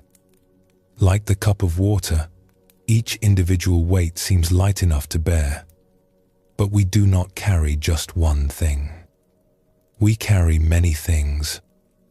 And we carry them not for a moment but for hours, days, weeks, years. We hold our burdens extended in front of us, never setting them down, never giving our arms a chance to rest. Is it any wonder that we become exhausted? Is it any surprise that we grow irritable, impatient, unkind? We are not bad people when we snap at those we love. We are simply people who have been holding too much for too long. The Buddha observed that suffering often arises from clinging, from our refusal to let go of what we are holding. This teaching is usually applied to our attachment to pleasure, to possessions, to outcomes we desire. But it applies equally to how we hold our daily burdens. We cling to them. We refuse to set them down. And in our clinging, we create suffering for ourselves and for those around us. Here is a truth so simple that we often overlook it entirely. When the cup becomes heavy, set it down. Not forever. Not because the work does not matter. Not because the responsibilities will disappear. But for a few minutes. For a brief rest. For just long enough to let your arms recover their strength. This is not laziness. This is not avoiding your duties. This is wisdom. Because here is what happens when you set down the cup for 5 minutes and then pick it up again. It feels lighter. The cup has not changed. It weighs exactly what it weighed before. But you have changed. Your muscles have rested. Your strength has returned. What felt impossible now feels manageable again. The same is true of all the burdens we carry. When we allow ourselves to rest, when we set down our worries and responsibilities for even a short time, we return to them renewed. We work more efficiently. We think more clearly. We respond to challenges with greater patience and creativity. The time we take for rest is not time wasted. It is time invested. A few minutes of genuine rest can save hours of exhausted, inefficient struggle. A brief pause can prevent the mistakes and conflicts that arise when we are running on empty. There is an old saying that applies here. You cannot pour from an empty cup. To give to others, to meet our responsibilities, to show up fully for our lives, we must first make sure there is something within us to give. Rest fills the cup. Constant striving empties it. Let us look at how exhaustion spreads through our lives. Imagine someone who works very hard. They rise early, rush through their morning, and arrive at work already feeling hurried. Throughout the day, they push themselves relentlessly. There is always more to do, always another task demanding attention. They skip breaks. They eat lunch at their desk. They stay late to finish one more thing. By the time they arrive home, they are depleted. They have nothing left to give. Their family greets them, wanting connection, wanting presence, wanting love. But the well is dry. They snap at small irritations. They retreat into silence or distraction. They are physically present, but emotionally absent.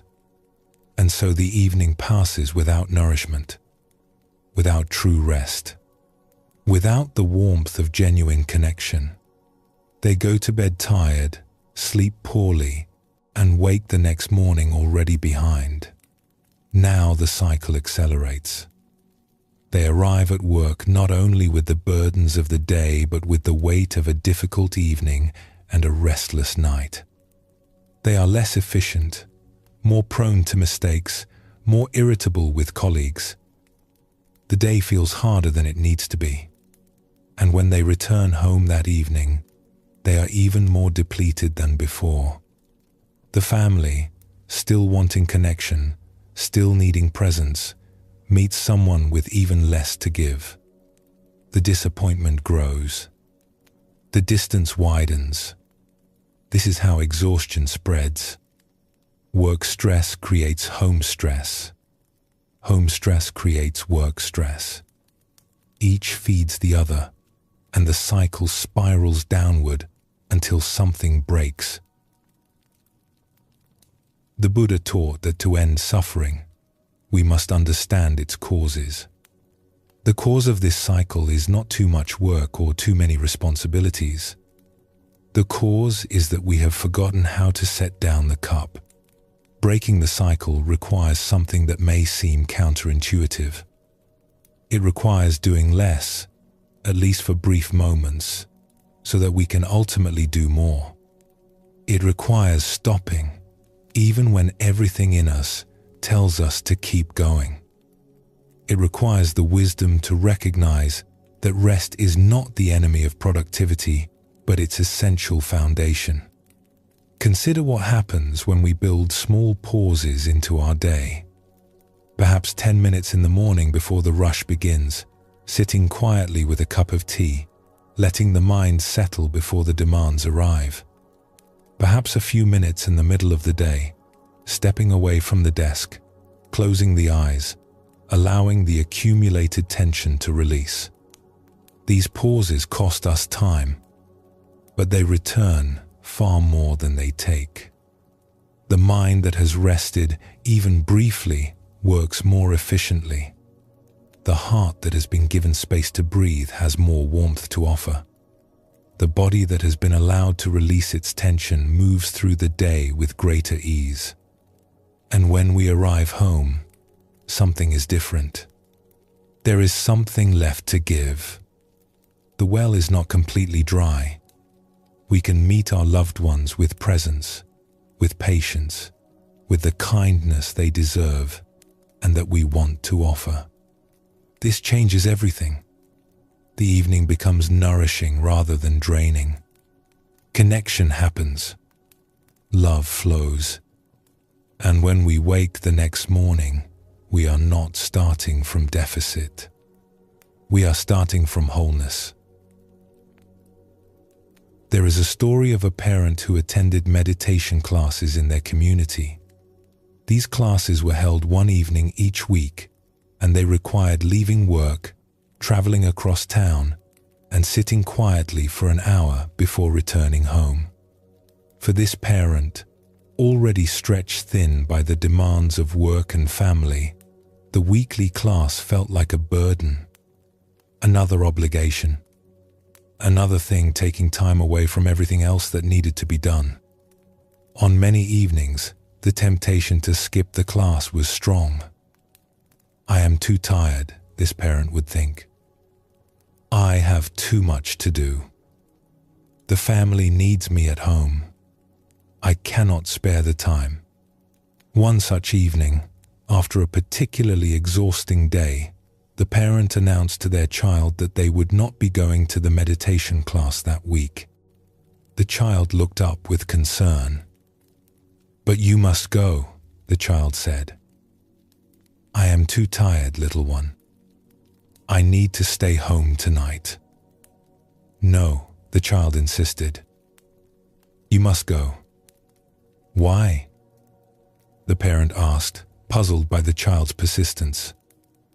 The child's answer was simple and devastating in its honesty. Because you are much nicer when you come back. In that moment, the parent understood something important. The time spent in meditation was not a luxury.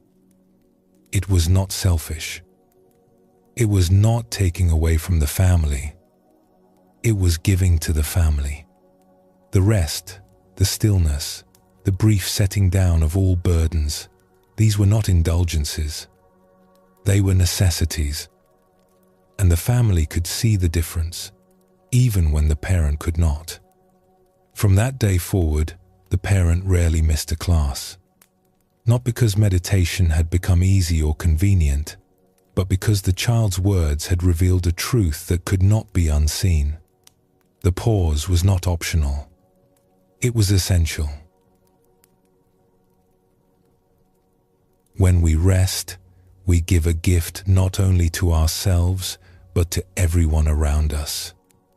The colleague who works with a rested co-worker receives patience instead of irritability.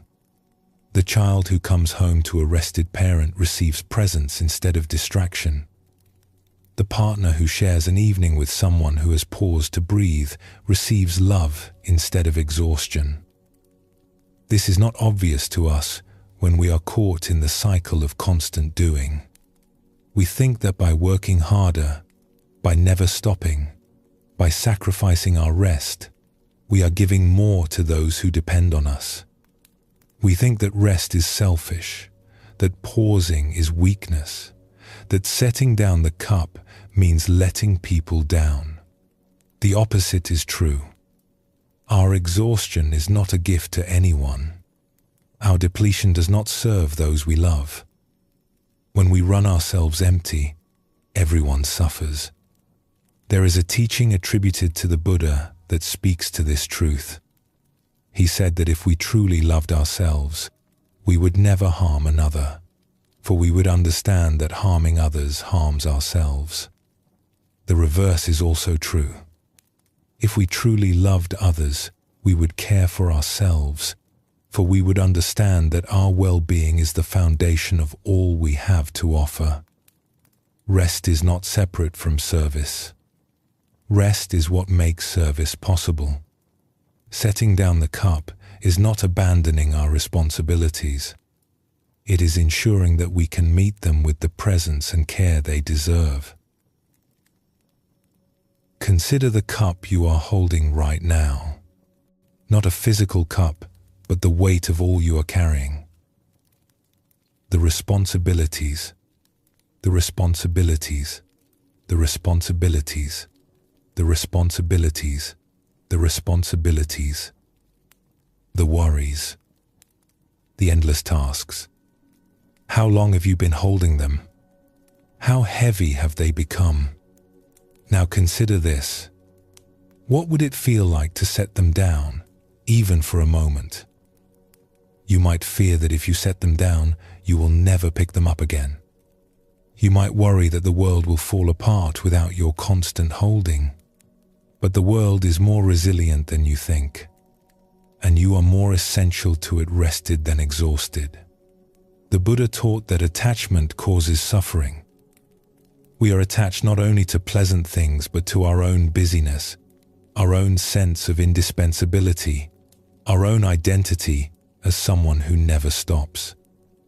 Letting go of this attachment, even briefly, can feel very difficult. But it is also a small liberation. You do not have to change everything at once. You do not have to find hours of rest when you have only minutes. Simply begin where you are. Find one moment today when you can set down the cup.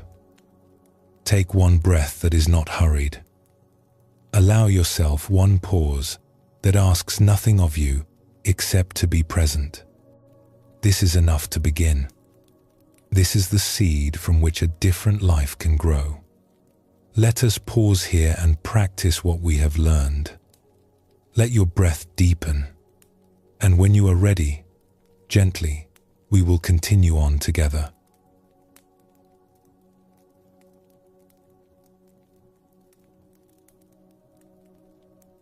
we have explored the importance of rest, of setting down our burdens so that we might meet life and one another with greater patience and presence.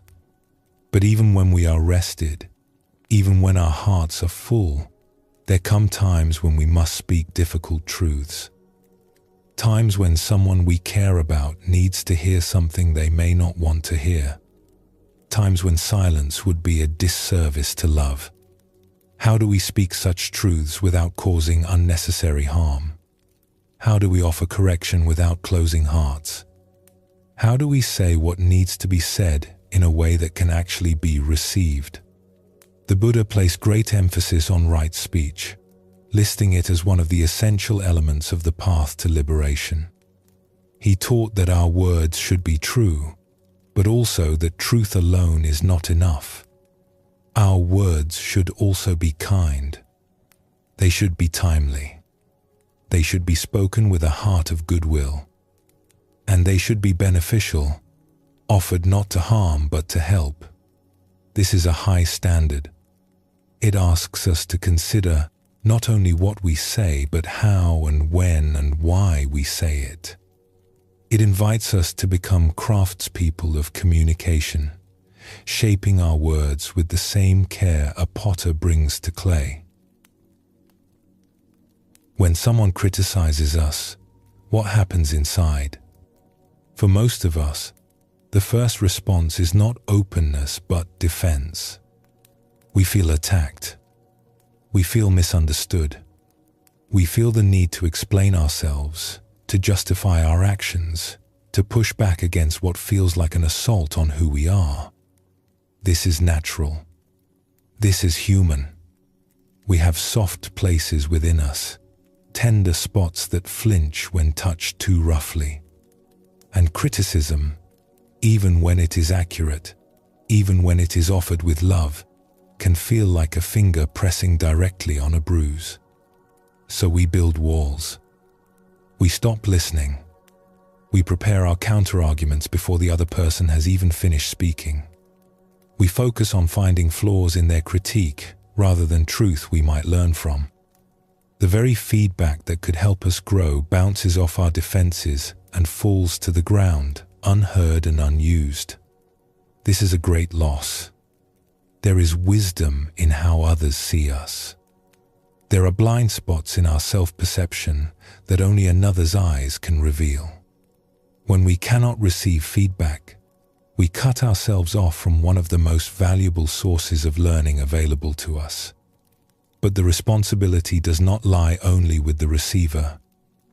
The one who speaks also plays a role. The way we offer feedback can either invite openness or trigger defense.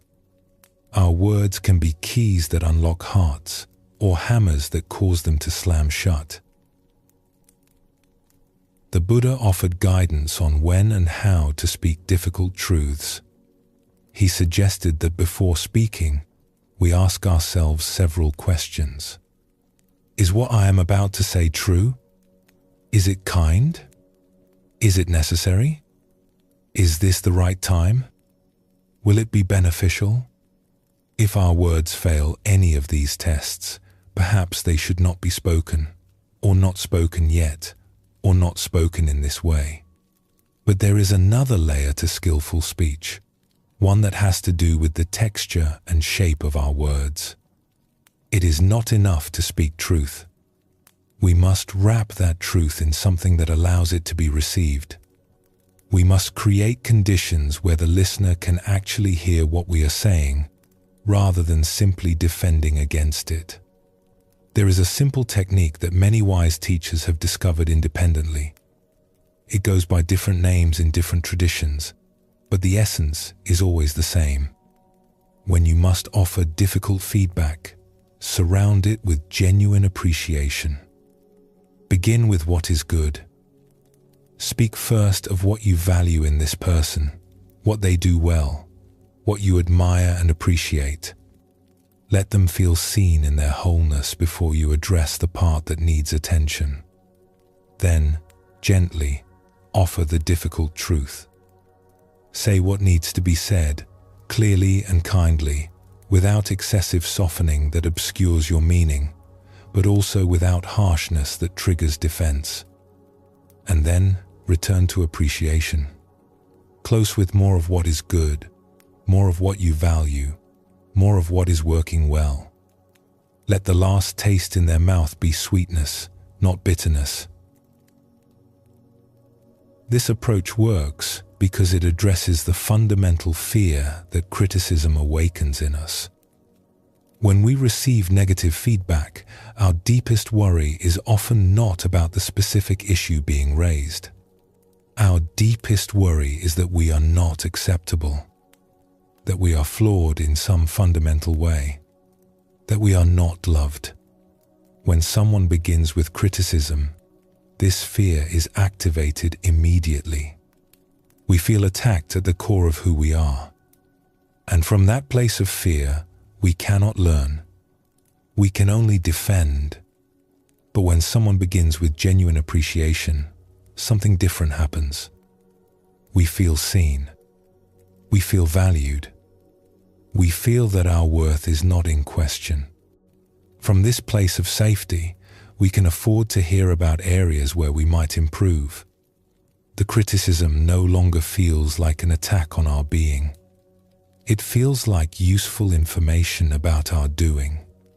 The appreciation at the end serves a similar purpose. It reminds us that the relationship is intact. It assures us that one area of difficulty does not define the whole of how we are seen. It sends us away feeling strengthened rather than diminished. This is not manipulation. It is not trickery. It is simply wisdom about how human hearts work. We open to those who make us feel safe. We close to those who make us feel threatened.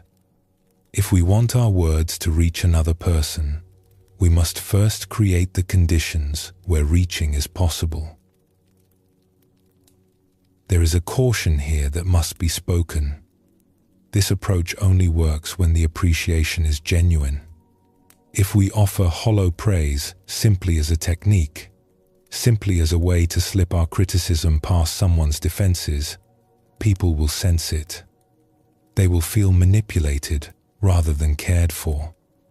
The trust between us will erode rather than strengthen. So before offering difficult feedback, we must do the inner work of finding what is truly good in this person.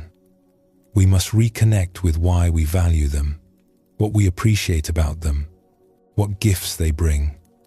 This is not always easy, especially if we are frustrated or hurt. But it is essential. The Buddha taught that all beings have Buddha nature, the seed of awakening within them. Even when someone's behavior troubles us, even when we need to address a real problem, there is goodness in them that we can recognize and name. Our task is to find it, to see it clearly, and to speak it honestly before we speak anything else. This inner work transforms the entire conversation. We are no longer an adversary delivering criticism. We become an ally offering support. We are not tearing down but building up, not attacking but nurturing. The difficult feedback becomes one element in a larger context of care. This teaching applies not only to how we speak, but to how we listen. When someone offers us criticism, we might remember that they too are human, struggling to communicate something difficult. They may not have the skill to wrap their words in appreciation. They may deliver truth bluntly, clumsily, in ways that trigger our defenses. But if we can pause before reacting, if we can take a breath and remember that feedback is a gift, even poorly wrapped feedback, we may find something valuable beneath the rough packaging. The Zen tradition speaks of using everything as a teacher. Every experience, even the uncomfortable ones, offers something we can learn from. This includes the experience of being criticized. Rather than focusing on how the feedback was delivered, we can ask ourselves whether there is any truth in it we might grow from. This does not mean accepting abuse or allowing ourselves to be treated poorly. We can set boundaries around how people speak to us while still remaining open to the content of what they say. We can say, "I want to hear your feedback, and I would receive it better if you could share it more gently." But even when such conversations are not possible, even when criticism comes roughly and without care, we can choose our inner response.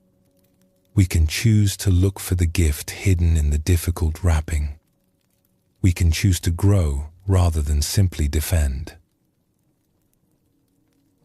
There is a story told of a teacher who was once harshly criticized by a visitor to the community. The visitor spoke at length about everything the teacher was doing wrong, every fault in their character, every failure in their leadership.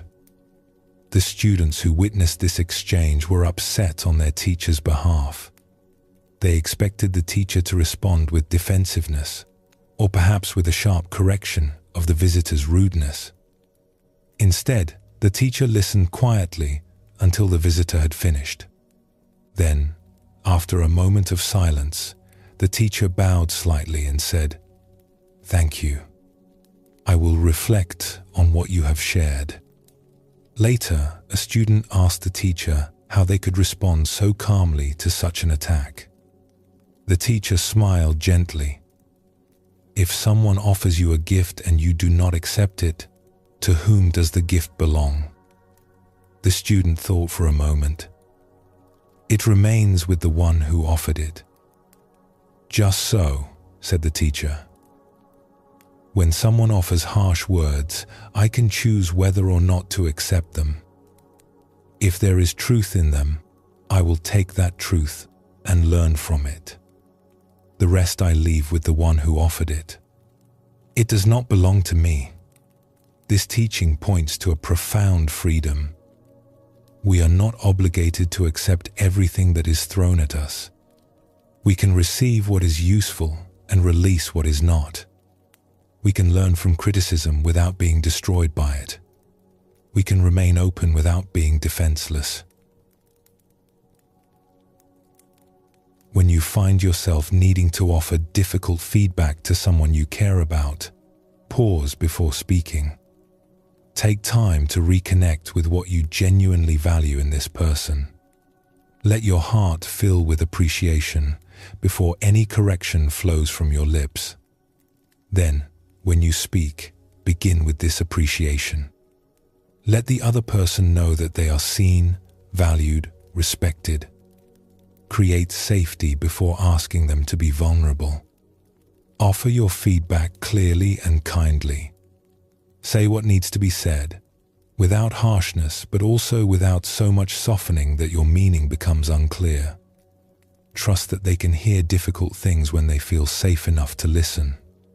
And close with appreciation once more. Remind them of the larger context of your regard for them. Let them know that one area of difficulty does not diminish the whole of who they are in your eyes. This approach takes more time than simply blurting out what is wrong. It requires more intention, more care, more awareness. But the results are worth the effort. Words delivered this way actually land. They are received rather than rejected.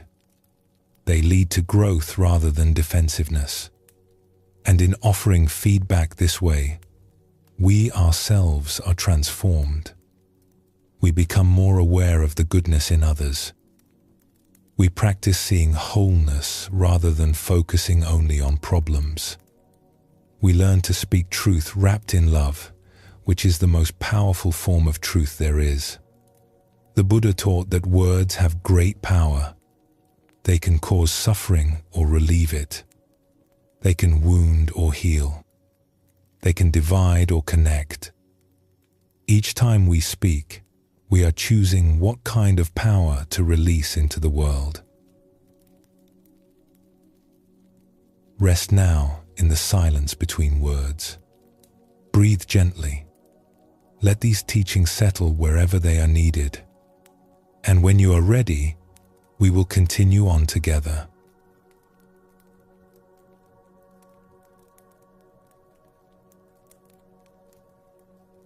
We have journeyed together through many teachings. We have learned to welcome difficulty rather than fight it. We have seen how patience and kindness can transform even the most challenging relationships. We have explored the wisdom of rest and the art of speaking truth with care. But there is one relationship we have not yet fully addressed. One person whose difficulty affects us more than any other. One companion from whom we can never escape, no matter how far we travel or how completely we change our circumstances. That person is ourselves. The Buddha taught that we should be our own refuge, our own island in the midst of the flood. But how can we take refuge in someone we have not made peace with? How can we find shelter in a relationship marked by criticism, disappointment, and endless demands for improvement? Now we turn inward. We explore the most important friendship we will ever have, and we discover that the peace we have been seeking in the outer world has been waiting for us all along in the quiet depths of our own hearts. If someone asked you to name the most difficult person in your life, who would come to mind? Perhaps you would think of a challenging colleague, someone whose behavior tests your patience day after day. Perhaps you would think of a family member whose choices you cannot understand, whose words sometimes wound you. Perhaps you would think of someone from your past who caused you pain, whose shadow still falls across your present. All of these are valid answers. All of these relationships carry their own weight and complexity. But there is another answer worth considering. The most difficult person in your life may be you. This is not obvious at first. We are so accustomed to looking outward for the source of our troubles that we rarely turn the gaze upon ourselves. When we are frustrated, we look for what is frustrating us. When we are unhappy, we search for what is making us unhappy. The difficult colleague, the disappointing circumstances, the world that refuses to arrange itself according to our wishes. But consider how you speak to yourself. Consider the voice that runs in your mind, commenting on everything you do. Is it a kind voice? Is it patient and encouraging? Or is it harsh, critical, never satisfied, always pointing out what is wrong and what could be better? For many of us, the inner voice is far crueler than anything we would tolerate from another person. We say things to ourselves that we would never say to a friend. We hold ourselves to standards we would never impose on someone we loved. We notice every flaw, remember every failure, and somehow manage to overlook or minimize every success. If we treated a friend the way we treat ourselves, we would not have that friend for long. Here is what makes this relationship so significant. You can walk away from a difficult colleague. You can limit contact with a challenging family member. You can move to a new city, start a new job, surround yourself with entirely new people. But you cannot walk away from yourself. Wherever you go, there you are. In the morning when you wake, you are there. Throughout the day, as you move through your activities, you are there. In the quiet of the night, when sleep will not come, you are there. There is no vacation from yourself, no retreat, no moment of escape. This means that your relationship with yourself colors every other experience you have. If you are at war with yourself, you carry that war into every room you enter. If you are constantly criticizing yourself, that critical energy leaks out into how you see others. If you cannot find peace in your own company, you will search for it endlessly in external circumstances that can never provide it. The reverse is also true. If you are at peace with yourself, that peace becomes a foundation for everything else. If you can offer yourself kindness, that kindness overflows naturally toward others. If you have found a friend in yourself, you are never truly alone, no matter how solitary your circumstances may be. The Buddha said, "You yourself, as much as anybody in the entire universe, deserve your love and affection." This is not selfishness. This is the foundation upon which all other love is built. There is a story of a monk who lived for many years in a small dwelling, far from the bustle of towns and cities. He had few possessions and fewer visitors. His days were spent in meditation, in simple tasks, in the quiet observation of nature. By most measures, his life was solitary.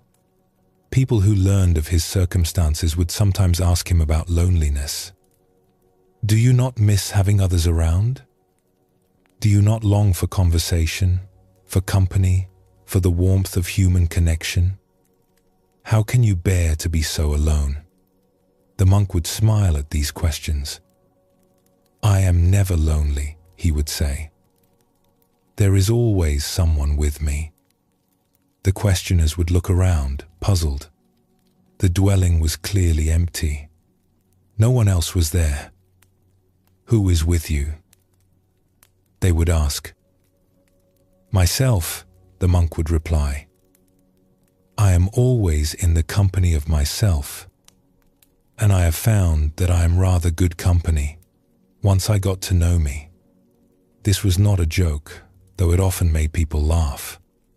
It was a profound truth, earned through years of inner work. The monk had made peace with himself. He had learned to be a friend to himself. And in that friendship, he had found a companionship that no external circumstance could provide or take away. "You see," he explained, "loneliness is not about being alone. It is about being with someone you do not like." Many people feel lonely in crowded rooms, surrounded by others, because they have not yet learned to enjoy their own company. And some people feel perfectly content in solitude, because wherever they go, they are with a dear friend. Why do so many of us find ourselves difficult to live with? What creates this inner war that disturbs our peace and spills out into our relationships with others? Often, it begins with the belief that we should be other than we are. We carry images of who we think we should be, the better version of ourselves that would finally be acceptable, the improved model that would finally deserve love. We compare our actual selves to these imagined ideals, and we find ourselves wanting, always wanting. We should be more patient. We should be more successful. We should be further along than we are. We should have figured this out by now. We should not still be struggling with the same old patterns that have dogged us for years. This word, should, is a small word that carries enormous weight. Every should is a rejection of what is. Every should is a statement that reality is not acceptable, that we are not acceptable, that something fundamental must change before we can be at peace. But here is a liberating truth, one that the Buddha pointed toward again and again. You are already whole. You are already complete. You are already enough. Not the future you who has solved all your problems. Not the imagined you who has overcome all your flaws. The you that exists right now, in this moment, with all your imperfections and struggles and unfinished edges. This does not mean there is no room for growth. It does not mean we should abandon all aspiration. But it means that growth happens best from a foundation of acceptance, not rejection. We can work to become more skillful, more kind, more wise, without first requiring ourselves to be unacceptable as we are. How do we become friends with ourselves? We begin by noticing, simply noticing without trying to change anything, how we habitually treat ourselves. What do we say to ourselves when we make a mistake? What tone do we use? What words? If we could hear these inner conversations played back to us, how would they sound? This noticing, done with gentleness rather than judgment, is itself a radical act. Most of us have never really listened to the inner voice. It runs constantly in the background, shaping our experience, and we take it for granted like the hum of an appliance. Bringing it into awareness is the first step toward change. Then we can begin to question, is this voice telling the truth? Are we really as flawed as it claims? And even if there is some truth in its criticisms, is this harsh tone the most effective way to inspire growth? Would we speak this way to someone we loved? Would it help them to hear these words? Usually, the answer is no. Harshness does not inspire growth. It inspires shame, withdrawal, defensiveness. The inner critic, despite its apparent intention to help us improve, often keeps us stuck. We become so busy defending against its attacks that we have no energy left for actual change. What would help is kindness. The same kindness we have been learning to offer difficult people, we must learn to offer ourselves. When we stumble, a gentle word. When we fail, understanding rather than condemnation. When we notice our flaws, compassion for the human being who is doing their best in a complicated world. The Buddha taught loving kindness meditation, in which we deliberately cultivate feelings of warmth and goodwill. Traditionally, this practice begins with ourselves. May I be happy. May I be peaceful. May I be free from suffering. These are not selfish wishes. They are the foundation upon which all other love is built. There is another teaching that emerges from this exploration. When we have not made peace with ourselves, we see our inner conflicts reflected everywhere we look. Have you ever noticed that the qualities that bother us most in others are often qualities we struggle with in ourselves? The person whose self-centeredness irritates us may be showing us something about our own self-centeredness that we have not fully accepted. The person whose anxiety annoys us may be mirroring an anxiety we have not made peace with in our own heart. This is not always true. Sometimes people genuinely have qualities that are harmful and need to be addressed. But it is worth asking, when we feel strongly reactive to someone else's behavior, whether part of that reaction might be recognition, whether we might be seeing in them something we have rejected in ourselves. The ancient teachers called this projection. We project onto others the parts of ourselves we cannot accept. And then we fight those parts out there in the world, rather than making peace with them in here, in our own hearts. When we heal the inner relationship, something remarkable happens. The outer world becomes less difficult, not because people have changed, but because we have changed. The things that once triggered us lose their charge. The behaviors that once seemed intolerable become merely human. We recognize our shared struggles, our shared imperfections, and we find we have more patience for others because we have more patience for ourselves. This is why the inner work matters so much. It is not self-indulgence. It is the foundation of peace with all beings. There is an insight that comes to those who persist in this inner work. It is simple, but its simplicity contains a revolution. The insight is this: I am okay. Not perfect. Not finished. not without room for growth.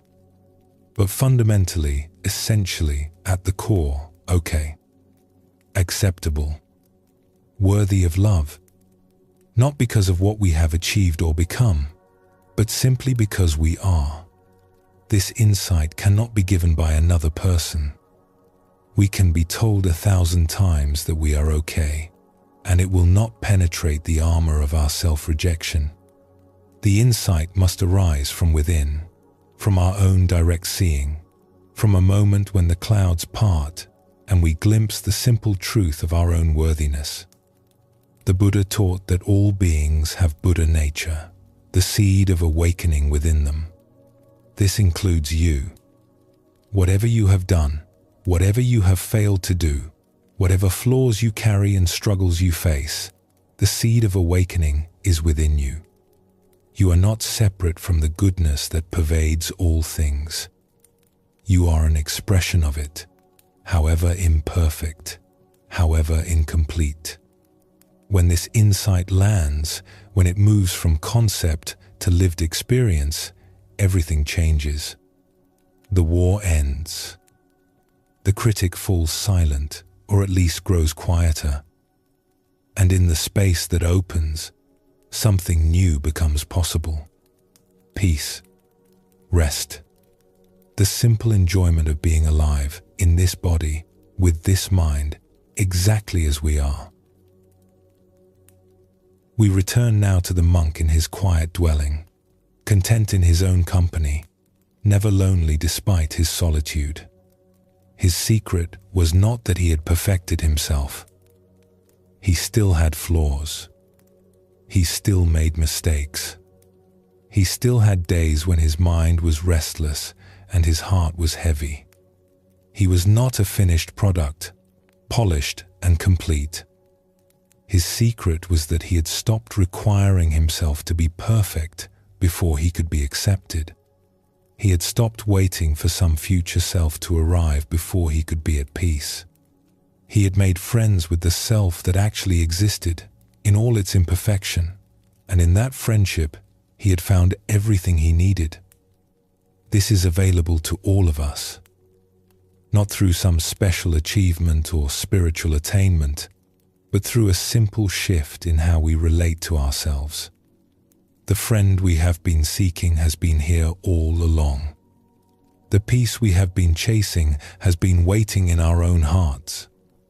We need only stop running and turn to face what has always been with us. You are your own constant companion. You might as well be a kind one. You might as well be a friend. In the days ahead, notice how you speak to yourself. Notice the tone, the words, the feeling behind the inner voice. And when you catch yourself being harsh, pause. Take a breath and ask, is this how I would speak to someone I loved? If not, you might try a different approach. Offer yourself the same understanding you would offer a dear friend who was struggling. Speak to yourself with patience, with kindness, with the recognition that you are doing your best in a world that is not always easy. When you make a mistake, instead of condemnation, try curiosity. What can I learn from this? What was I needing that I tried to meet in an unskillful way? How might I do it differently next time? And in the quiet moments, try offering yourself the words of loving kindness. May I be happy. May I be peaceful. May I be free from suffering. May I live with ease. These are not magic words. They will not instantly transform your relationship with yourself. But spoken regularly, with sincerity, they begin to soften the heart. They begin to build the friendship that will sustain you through all of life's difficulties. You deserve this kindness. Not because you have earned it, not because you are perfect, but simply because you are. Simply because you are a living being, doing your best, worthy of love, like every other being in this vast and mysterious universe. Rest now in your own presence. Breathe gently, and when you are ready, we will continue on together toward the final teaching.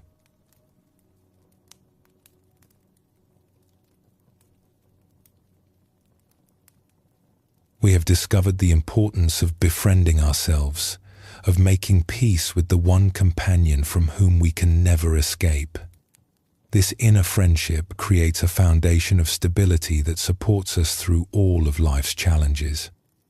But challenges will still come. No matter how much inner work we do, no matter how deep our peace becomes, life will continue to throw difficulties in our path. People will criticize us. Circumstances will disappoint us. Plans will fall apart. The ground we thought was solid will sometimes shift beneath our feet. The question is not whether difficulty will come. The question is what we will do with it when it arrives. Now, we explore a radical possibility. What if the very things that seem to bury us could become the ground on which we rise? What if every burden, every criticism, every hardship contained within it the seeds of our elevation? This is not wishful thinking. This is ancient wisdom, tested across countless generations, available to anyone willing to see their struggles in a new light. When difficulty arrives, our first response is usually resistance. We do not want this. We did not ask for this. We wish it would go away and leave us in peace. This resistance is natural. It arises from the deep human desire for comfort, for safety, for a life free from pain. There is nothing wrong with this desire. It is woven into our very being, a survival instinct that has served our species for countless generations. But resistance, while natural, is not always helpful. When we push against what has already arrived, we often exhaust ourselves without changing anything. The difficulty remains, and now we are depleted as well. We have added the suffering of struggle to the pain of the original problem. The Buddha observed this pattern with great clarity. He taught that pain is inevitable, but suffering is created by our relationship to pain.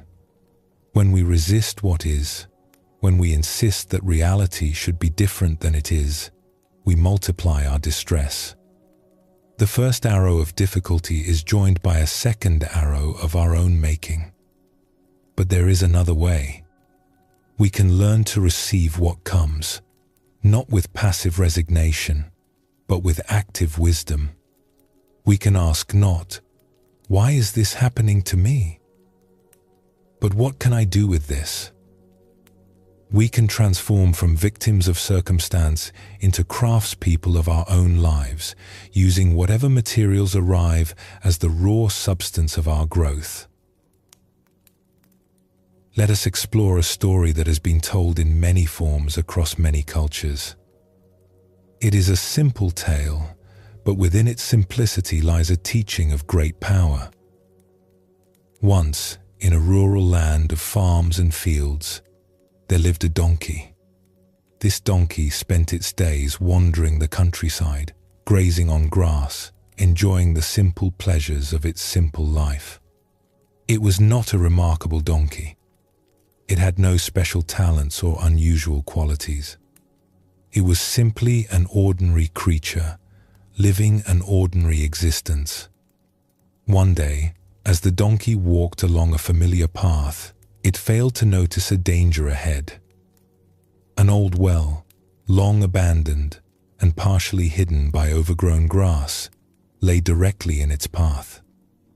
Before the donkey could react, the ground gave way beneath its hooves, and it tumbled down into the darkness. The fall was frightening, but the donkey survived. The well was dry, so there was no danger of drowning. And while the landing was hard, no bones were broken.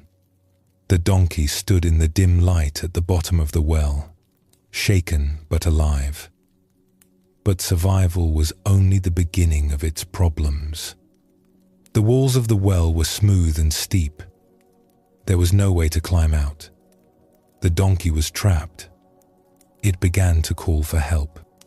The sound of a donkey in distress is not a pleasant sound, but it is a loud one. The donkey cried out again and again, hoping that someone would hear, that someone would come to rescue it from this dark prison. Eventually, someone did hear. A farmer who owned the land came to investigate the noise.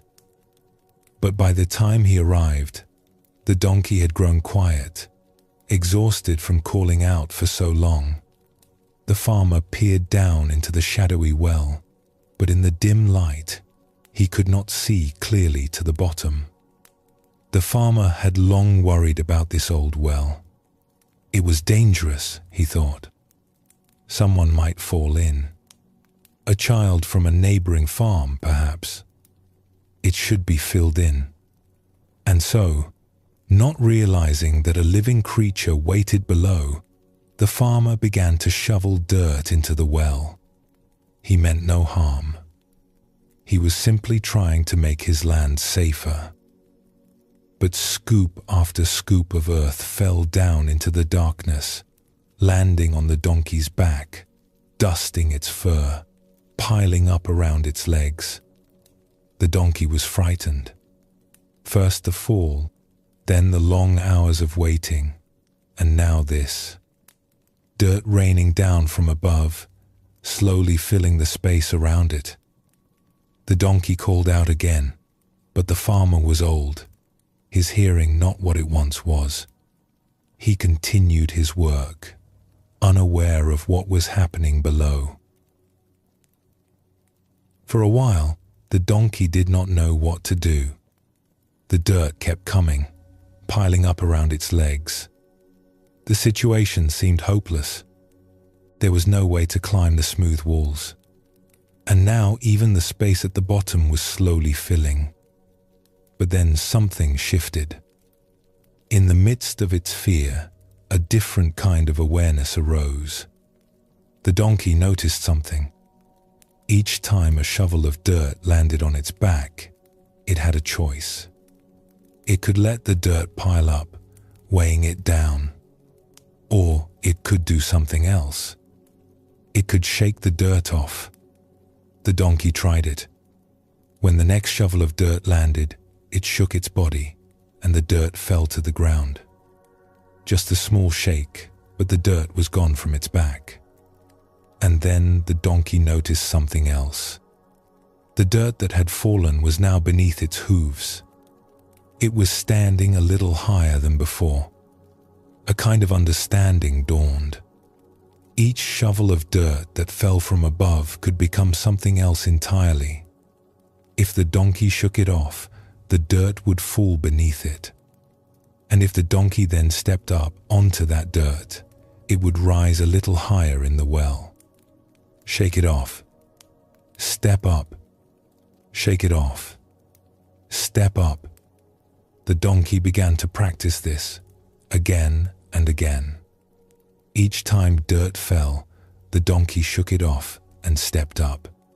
What had seemed like a hopeless situation was slowly becoming the means of escape. The farmer, meanwhile, continued his work without looking down. The well was deep, and he assumed it would take many loads of earth to fill. He shoveled steadily, thinking only of making the land safe. He did not notice when a pair of ears appeared at the top of the well. He did not notice when a head followed, then a neck, then shoulders. He did not notice until the donkey, having risen all the way from the bottom of the well on a platform of fallen earth, stepped calmly out onto solid ground. The farmer dropped his shovel in astonishment. The donkey stood before him, covered in dust, but very much alive. For a long moment, they simply looked at each other. Then the farmer began to laugh, a gentle laugh of wonder and relief. He had not known. He had not meant any harm. And somehow, against all odds, the creature had found its way out. He brought the donkey water and brushed the dust from its coat. And when the donkey eventually wandered off, continuing on its way, the farmer watched it go with a newfound respect for the quiet wisdom that can arise in the most unlikely of beings. This story carries a teaching that applies far beyond the situation of a donkey in a well. Throughout our lives, people will throw dirt on us. We have a choice in how we respond. We can let the dirt pile up. We can accept each criticism as proof of our worthlessness. We can allow each dismissal to push us down further, each cruelty to bury us more deeply. If we respond this way, the people who throw dirt at us will achieve their aim. We will be buried. Or we can do what the donkey did. We can shake it off and step up. Every criticism contains information. Sometimes the information is about us, something we might learn from. Sometimes the information is about the person doing the criticizing, their own pain or insecurity or need to diminish others. Either way, we can shake off the weight of the attack and use what we have learned to rise a little higher. Every hardship builds strength. The muscles of resilience are developed not in easy times but in difficult ones. Each challenge we face and survive leaves us more capable of facing the next one. We step up onto our difficulties and find ourselves standing taller than before. Every apparent setback can become a setup for growth. The job we did not get opens a door we never would have noticed. The relationship that ended frees us to become someone we could not have become within it. The plan that fell apart makes room for something better to emerge. There is a teaching in the Taoist tradition about the power of yielding. Water is soft and yielding, yet it wears away the hardest stone. The reed that bends in the wind survives the storm that breaks the mighty oak. The donkey in our story embodied this wisdom. It did not fight the dirt. It did not try to throw it back at the farmer. It did not waste its energy on resistance or revenge. It simply used what was given, transformed the attack into advantage, turned burial into elevation. The Buddha taught something similar when he spoke of using everything as fuel for awakening. Our greed, our anger, our confusion, these are not simply obstacles to be eliminated. They are energy that can be transformed. They are raw material for our growth. When we learn to work with what arises rather than against it, we discover resources we never knew we had. This does not mean we should seek out difficulty or welcome cruelty. The donkey did not jump into the well on purpose. It did not enjoy having dirt thrown on it. Given the choice, it surely would have preferred a peaceful day of grazing to a near-death experience in an abandoned well. But when difficulty comes, as it will, we can meet it with wisdom rather than despair. We can remember the donkey. Shake it off. Step up. There is another aspect of this teaching worth considering. Each step up was small. Each shake of the body removed only one shovel's worth of dirt. Taken alone, any single action seemed insignificant. But the actions accumulated. Step by small step, the donkey rose. What seemed like nothing became something. What seemed like nowhere became the top of the well. So it is with our own growth. Each difficulty we transform, each criticism we learn from, each hardship we use as fuel, these are small things in the moment. We do not leap to enlightenment in a single bound. We do not transcend all suffering with one insight. But the small things add up. The height accumulates. Over time, we find that we have risen far above where we started. Problems that once would have devastated us now barely disturb our peace. Criticisms that once would have buried us now slide off like water. This is the patient work of a lifetime. There is no shortcut. But there is also no limit to how high we can rise if we simply keep shaking off and stepping up. Consider the difficulties you face in your own life, the criticisms that have wounded you, the hardships that have weighed you down, the moments when it seemed like life itself was trying to bury you. What would it mean to shake these off? Not to pretend they did not happen, not to deny the pain they caused, but to refuse to let them be the final word. To take whatever truth or learning they contain and to release the rest. What would it mean to step up? To use these very difficulties as the ground on which you stand? To find that each challenge, once integrated, has left you standing just a little taller than before? The Buddha taught that life is characterized by impermanence. Nothing lasts forever, neither pleasure nor pain. The dirt being thrown on you now will not be thrown forever. The well you find yourself in is not your permanent home. But more than this, the Buddha taught that we have agency. We are not merely victims of circumstance, passively receiving whatever life throws at us. We can choose how we respond. We can choose what we do with what we are given. We can choose, in every moment, whether to be buried or to rise.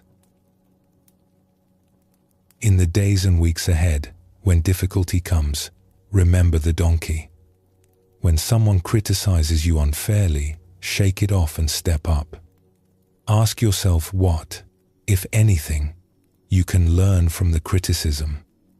Take that learning and release the rest. Stand a little taller for having survived. When circumstances turn against you, shake it off and step up. Ask yourself how this apparent setback might become a setup for something new. Look for the door that opens when another door closes. Trust that height can be built from any material, even the dirt of disappointment. When life throws so much at you that you feel you might be buried, remember the donkey's patience. Remember that each small shake, each small step, accumulates into something larger. Remember that you have survived every difficulty you have ever faced, and you are still here, still standing, still capable of rising. The well is not your home. The dirt is not your destiny. You are a creature capable of transformation, capable of using whatever comes as fuel for your growth, capable of rising from the deepest darkness into the light. Rest now in this knowing. Whatever you have faced, whatever you face still, you have within you the capacity to rise. For now, simply rest. And when you are ready, we will continue on together.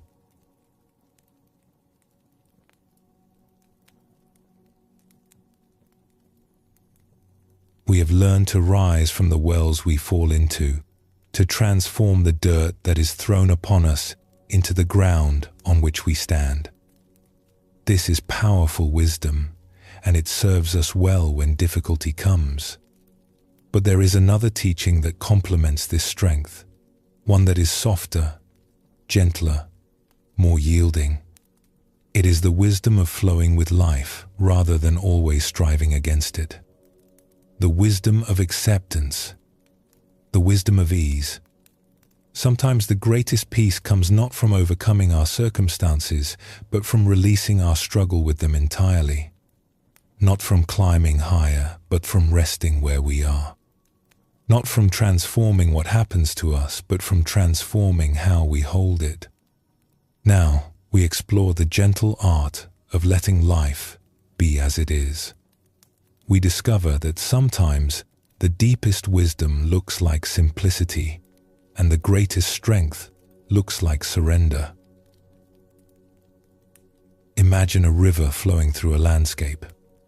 The water moves steadily, continuously, following the contours of the land. When it meets a rock, it does not stop to argue. It does not demand that the rock move out of its way. It does not exhaust itself, pushing against the obstacle. Instead, the water simply flows around the rock. It finds another path, adapts to what is there, continues on its journey. The rock remains, but the water is not troubled. It accepts the rock as part of the landscape and keeps moving. There is profound wisdom in this image. How much of our suffering comes from arguing with rocks? How much energy do we spend insisting that life should be other than it is, that obstacles should not exist, that the landscape should rearrange itself according to our preferences? The Tao Te Ching, that ancient book of wisdom, speaks often of water. It says that nothing in the world is softer or weaker than water, yet nothing is better at overcoming the hard and strong. This is because water does not compete. It does not fight. It simply flows. We too can learn to flow, not by becoming passive or indifferent, but by releasing our tight grip on how things should be, by accepting what is, even as we work gently toward what might be, by trusting that the river knows its way to the sea, even when we cannot see the path from where we stand. There is a story that has been told in many lands, in many versions. It concerns a farmer, a horse, and the mysterious nature of fortune. Once there lived an old farmer who had worked his fields for many years. He lived a simple life with his son, and they had one horse that helped them with the heavy work of the farm. One day, the horse ran away. It escaped through a gap in the fence and disappeared into the hills. The farmer's neighbors came to offer their sympathy. "What terrible luck," they said. "Your only horse gone. How will you manage? This is such a misfortune." The old farmer listened calmly. When they finished, he simply said, "Perhaps. We shall see." A few days later, the horse returned. And it did not return alone. It brought with it 2 wild horses from the hills, beautiful, strong creatures that had followed it home. The neighbors came again, this time to celebrate. "What wonderful luck," they exclaimed. "Now you have 3 horses instead of 1. You are truly blessed. What a fortune." The old farmer nodded quietly. "Perhaps," he said. "We shall see." The following week, the farmer's son was trying to train one of the wild horses. The horse threw him, and the young man broke his leg badly. He would be unable to work for many months. The neighbors returned with long faces. "What terrible luck," they said. "Your son, injured. And just before the busy season. How will you harvest your crops? This is a disaster." The old farmer tended to his son with gentle care. To the neighbors, he said only, "Perhaps. We shall see." A month later, the army came through the village. War had broken out, and they were taking all the young men to fight. It was dangerous duty, and many would not return. But when they came to the old farmer's house and saw the son with his broken leg, they passed him by. He could not march, could not fight, could not serve. He was left behind. The neighbors gathered once more. "What wonderful luck," they began to say. But by now, some of them were beginning to understand. They looked at the old farmer, waiting. He smiled gently. "Perhaps," he said. "We shall see." This story points to something important about the nature of our judgments. We are so quick to label events as good or bad, fortunate or unfortunate, lucky or unlucky. We are so certain that we know what is best for us, what will lead to happiness, what will cause suffering. But do we really know? The farmer in the story was not indifferent to what happened. He cared for his horse when it returned. He tended to his son when he was injured. He felt relief when the army passed by. He was fully human, fully engaged with life. But he held his judgments lightly. He knew that he could not see the whole picture. He knew that what looked like misfortune might contain hidden blessings, and what looked like blessing might bring unforeseen difficulties. He knew that life is more complex and mysterious than our simple categories of good and bad can capture. The Buddha taught that much of our suffering comes from attachment, not only to things and people, but to our ideas about how life should unfold. We create stories about what we need to be happy. We build expectations about how events should proceed. And when reality fails to match our stories, we suffer. But what if we held our stories more loosely? What if we admitted that we do not know, cannot know, what is truly best? What if we met each moment with the farmer's gentle wisdom? Perhaps we shall see. This is not passivity. It is not resignation. It is a kind of freedom. Freedom from the exhausting work of constantly judging, constantly measuring life against our expectations, constantly being disappointed when reality refuses to cooperate with our plans. We live in a world that values certainty. We are taught to make plans, set goals, know where we are going. Uncertainty feels uncomfortable, even frightening. We want to know what will happen, how things will turn out, whether we will be okay. But certainty is largely an illusion. We do not know what tomorrow will bring. We cannot predict how our choices will unfold over years and decades. The future is hidden from us, no matter how carefully we plan or how confidently we predict. The wise ones throughout history have recognized this. Rather than fighting against uncertainty, they have learned to embrace it. They have discovered that there is peace in not knowing.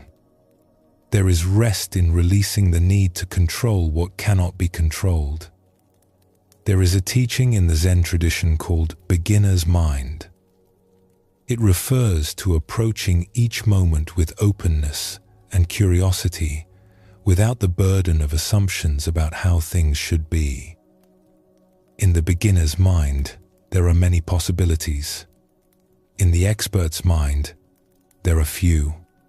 When we admit that we do not know what is best, something relaxes within us.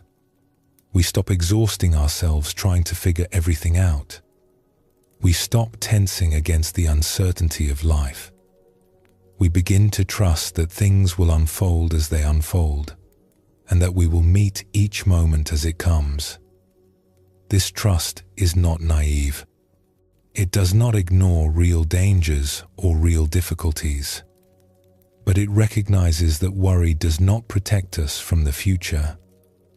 It only steals our peace in the present. Acceptance is perhaps the most misunderstood of all spiritual teachings. When we hear the word, we often think it means giving up, resigning ourselves to things we do not like, becoming passive in the face of injustice or suffering. But true acceptance is something quite different. It is the recognition of what is. It is the willingness to start from where we actually are, rather than from where we wish we were. It is the foundation from which all wise action flows. Consider the difference between these two responses to difficulty. In the first, we spend our energy resisting what has already happened. We argue with reality, insist that things should be different, exhaust ourselves in struggle against the unchangeable past. By the time we turn to address the actual situation, we are depleted and frustrated. In the second response, we accept what has happened. Not with joy, necessarily. Not with approval, but with clear-eyed acknowledgement that this is what is. From this place of acceptance, we can see more clearly what might be done. Our energy is available for action, rather than consumed by resistance. The Buddha spoke of this when he taught about the nature of suffering. He did not say that we should never feel pain or that we should pretend difficulties do not exist. He said that suffering arises when we cling, when we resist, when we insist that impermanent things should be permanent and that uncontrollable things should be within our control. Acceptance releases this clinging. It lets go of the argument with reality. And in that letting go, we find a peace that no circumstance can disturb. When we stop fighting life, something unexpected happens. We become lighter. The heaviness we carry is often not the weight of our actual circumstances, but the weight of our resistance to them. We drag behind us the burden of how things should have been. We carry on our shoulders the load of how things must become. We stagger under the pressure of our own expectations. But when we accept what is, these burdens fall away. We are left with only this moment, this breath, this simple experience of being alive. And this, it turns out, is not so heavy after all. There is a great freedom in this lightness. We can laugh at our own mistakes instead of being crushed by them. We can meet difficulties with curiosity instead of dread. We can hold our preferences lightly, enjoying when things go our way and adapting when they do not. This does not mean we stop caring. The farmer in our story cared deeply for his son, his horse, his land. But his caring was not rigid.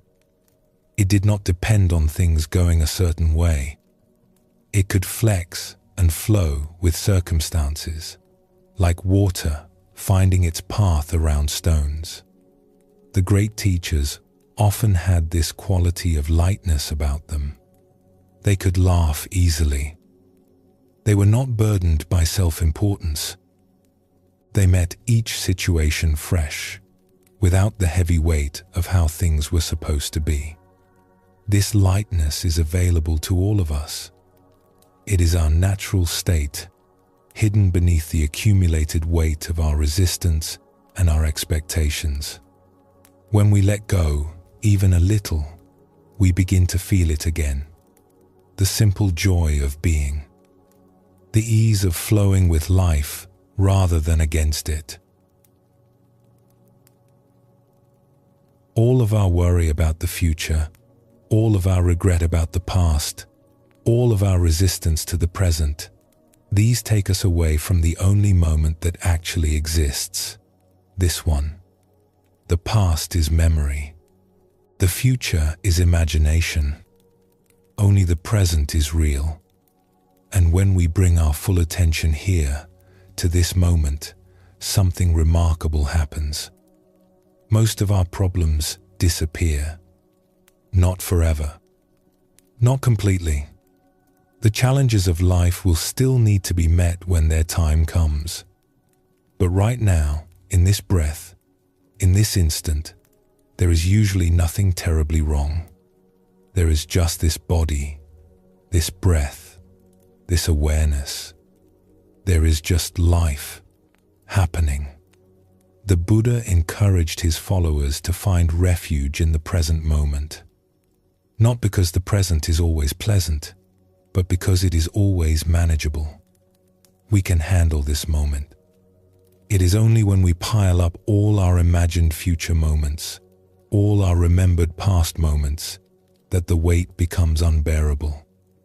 One moment at a time, life is gentle. One breath at a time, we can find peace. Even in the midst of difficulty, even when the circumstances are hard, there is always this moment. And this moment can be met with presence, with acceptance, with grace. We have covered much ground together in these teachings. We have explored kindness and patience, rest and communication, self-acceptance and transformation. These are valuable tools for a life well lived.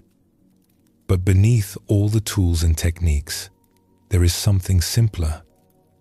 It is the wisdom of ease. The recognition that life does not have to be as hard as we make it. That peace is available not at the end of a long journey, but right here, right now, in the simple willingness to let things be. A Zen master was once asked to summarize the entire teaching in a few words. He said simply, "Not always so. Not always so." Whatever we believe, whatever we fear, whatever we are certain about, it is not always so. Life is more fluid, more changeable, more full of possibility than our fixed ideas can capture. When we remember this, when we hold everything with a light touch, we find ease. Another master, asked the same question, replied, "Attention. Attention. Attention. Just this. Just paying attention to what is actually here. Not to our stories about what is here.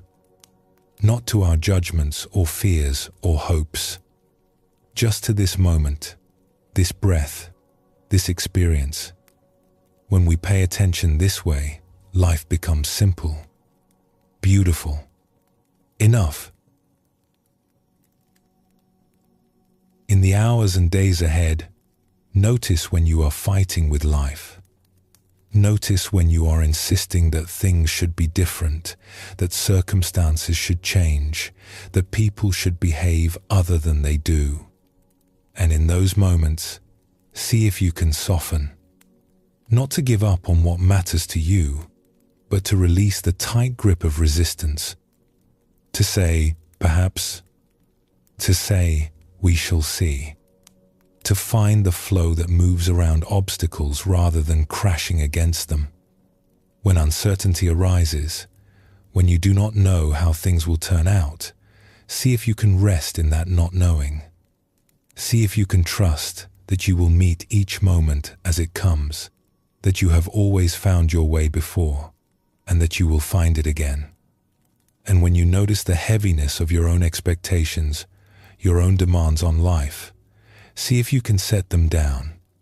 See if you can return to the simplicity of this moment, this breath, this gentle experience of being alive. Life is flowing. It has always been flowing. It will continue to flow long after our small concerns have been forgotten. We can fight the current, or we can trust it. We can struggle, or we can rest. We can grip tightly, or we can open our hands and let the water carry us home. Rest now in the flow of this moment, and when you are ready, we will come gently to a close.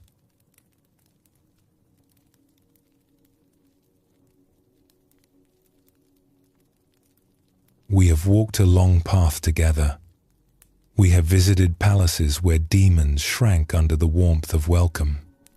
We have sat with monks in mountain monasteries, learning patience from those who tested us most. We have felt the weight of cups held too long and discovered the freedom of setting them down. We have learned to wrap difficult truths in kindness. We have made friends with ourselves. perhaps for the first time. We have risen from wells on the very dirt meant to bury us, and we have found the ease that comes when we stop fighting the river and let it carry us home. These teachings are not meant to be memorized or mastered. They are seeds planted gently in the soil of your heart. Some may sprout tomorrow. Some may take years. Some may bloom in ways you cannot yet imagine. There is no need to hold tightly to any of it. The wisdom that is meant for you will stay. The rest will fall away like leaves in autumn, making room for new growth. The Buddha said, "Peace comes from within. Do not seek it without. You have always carried this peace. It was never missing, only forgotten. Beneath the noise of worry, beneath the weight of struggle, beneath all the difficulty you have ever faced, it has been waiting. Patient, quiet, unshakable. May you rest in this peace tonight and always. May you be gentle with yourself and others. May you flow with life, trusting where it leads. And may you know, in your deepest heart, that you are already whole. You are already home. You are already enough. Sleep well, and thank you for joining us here at Sleepy Monk.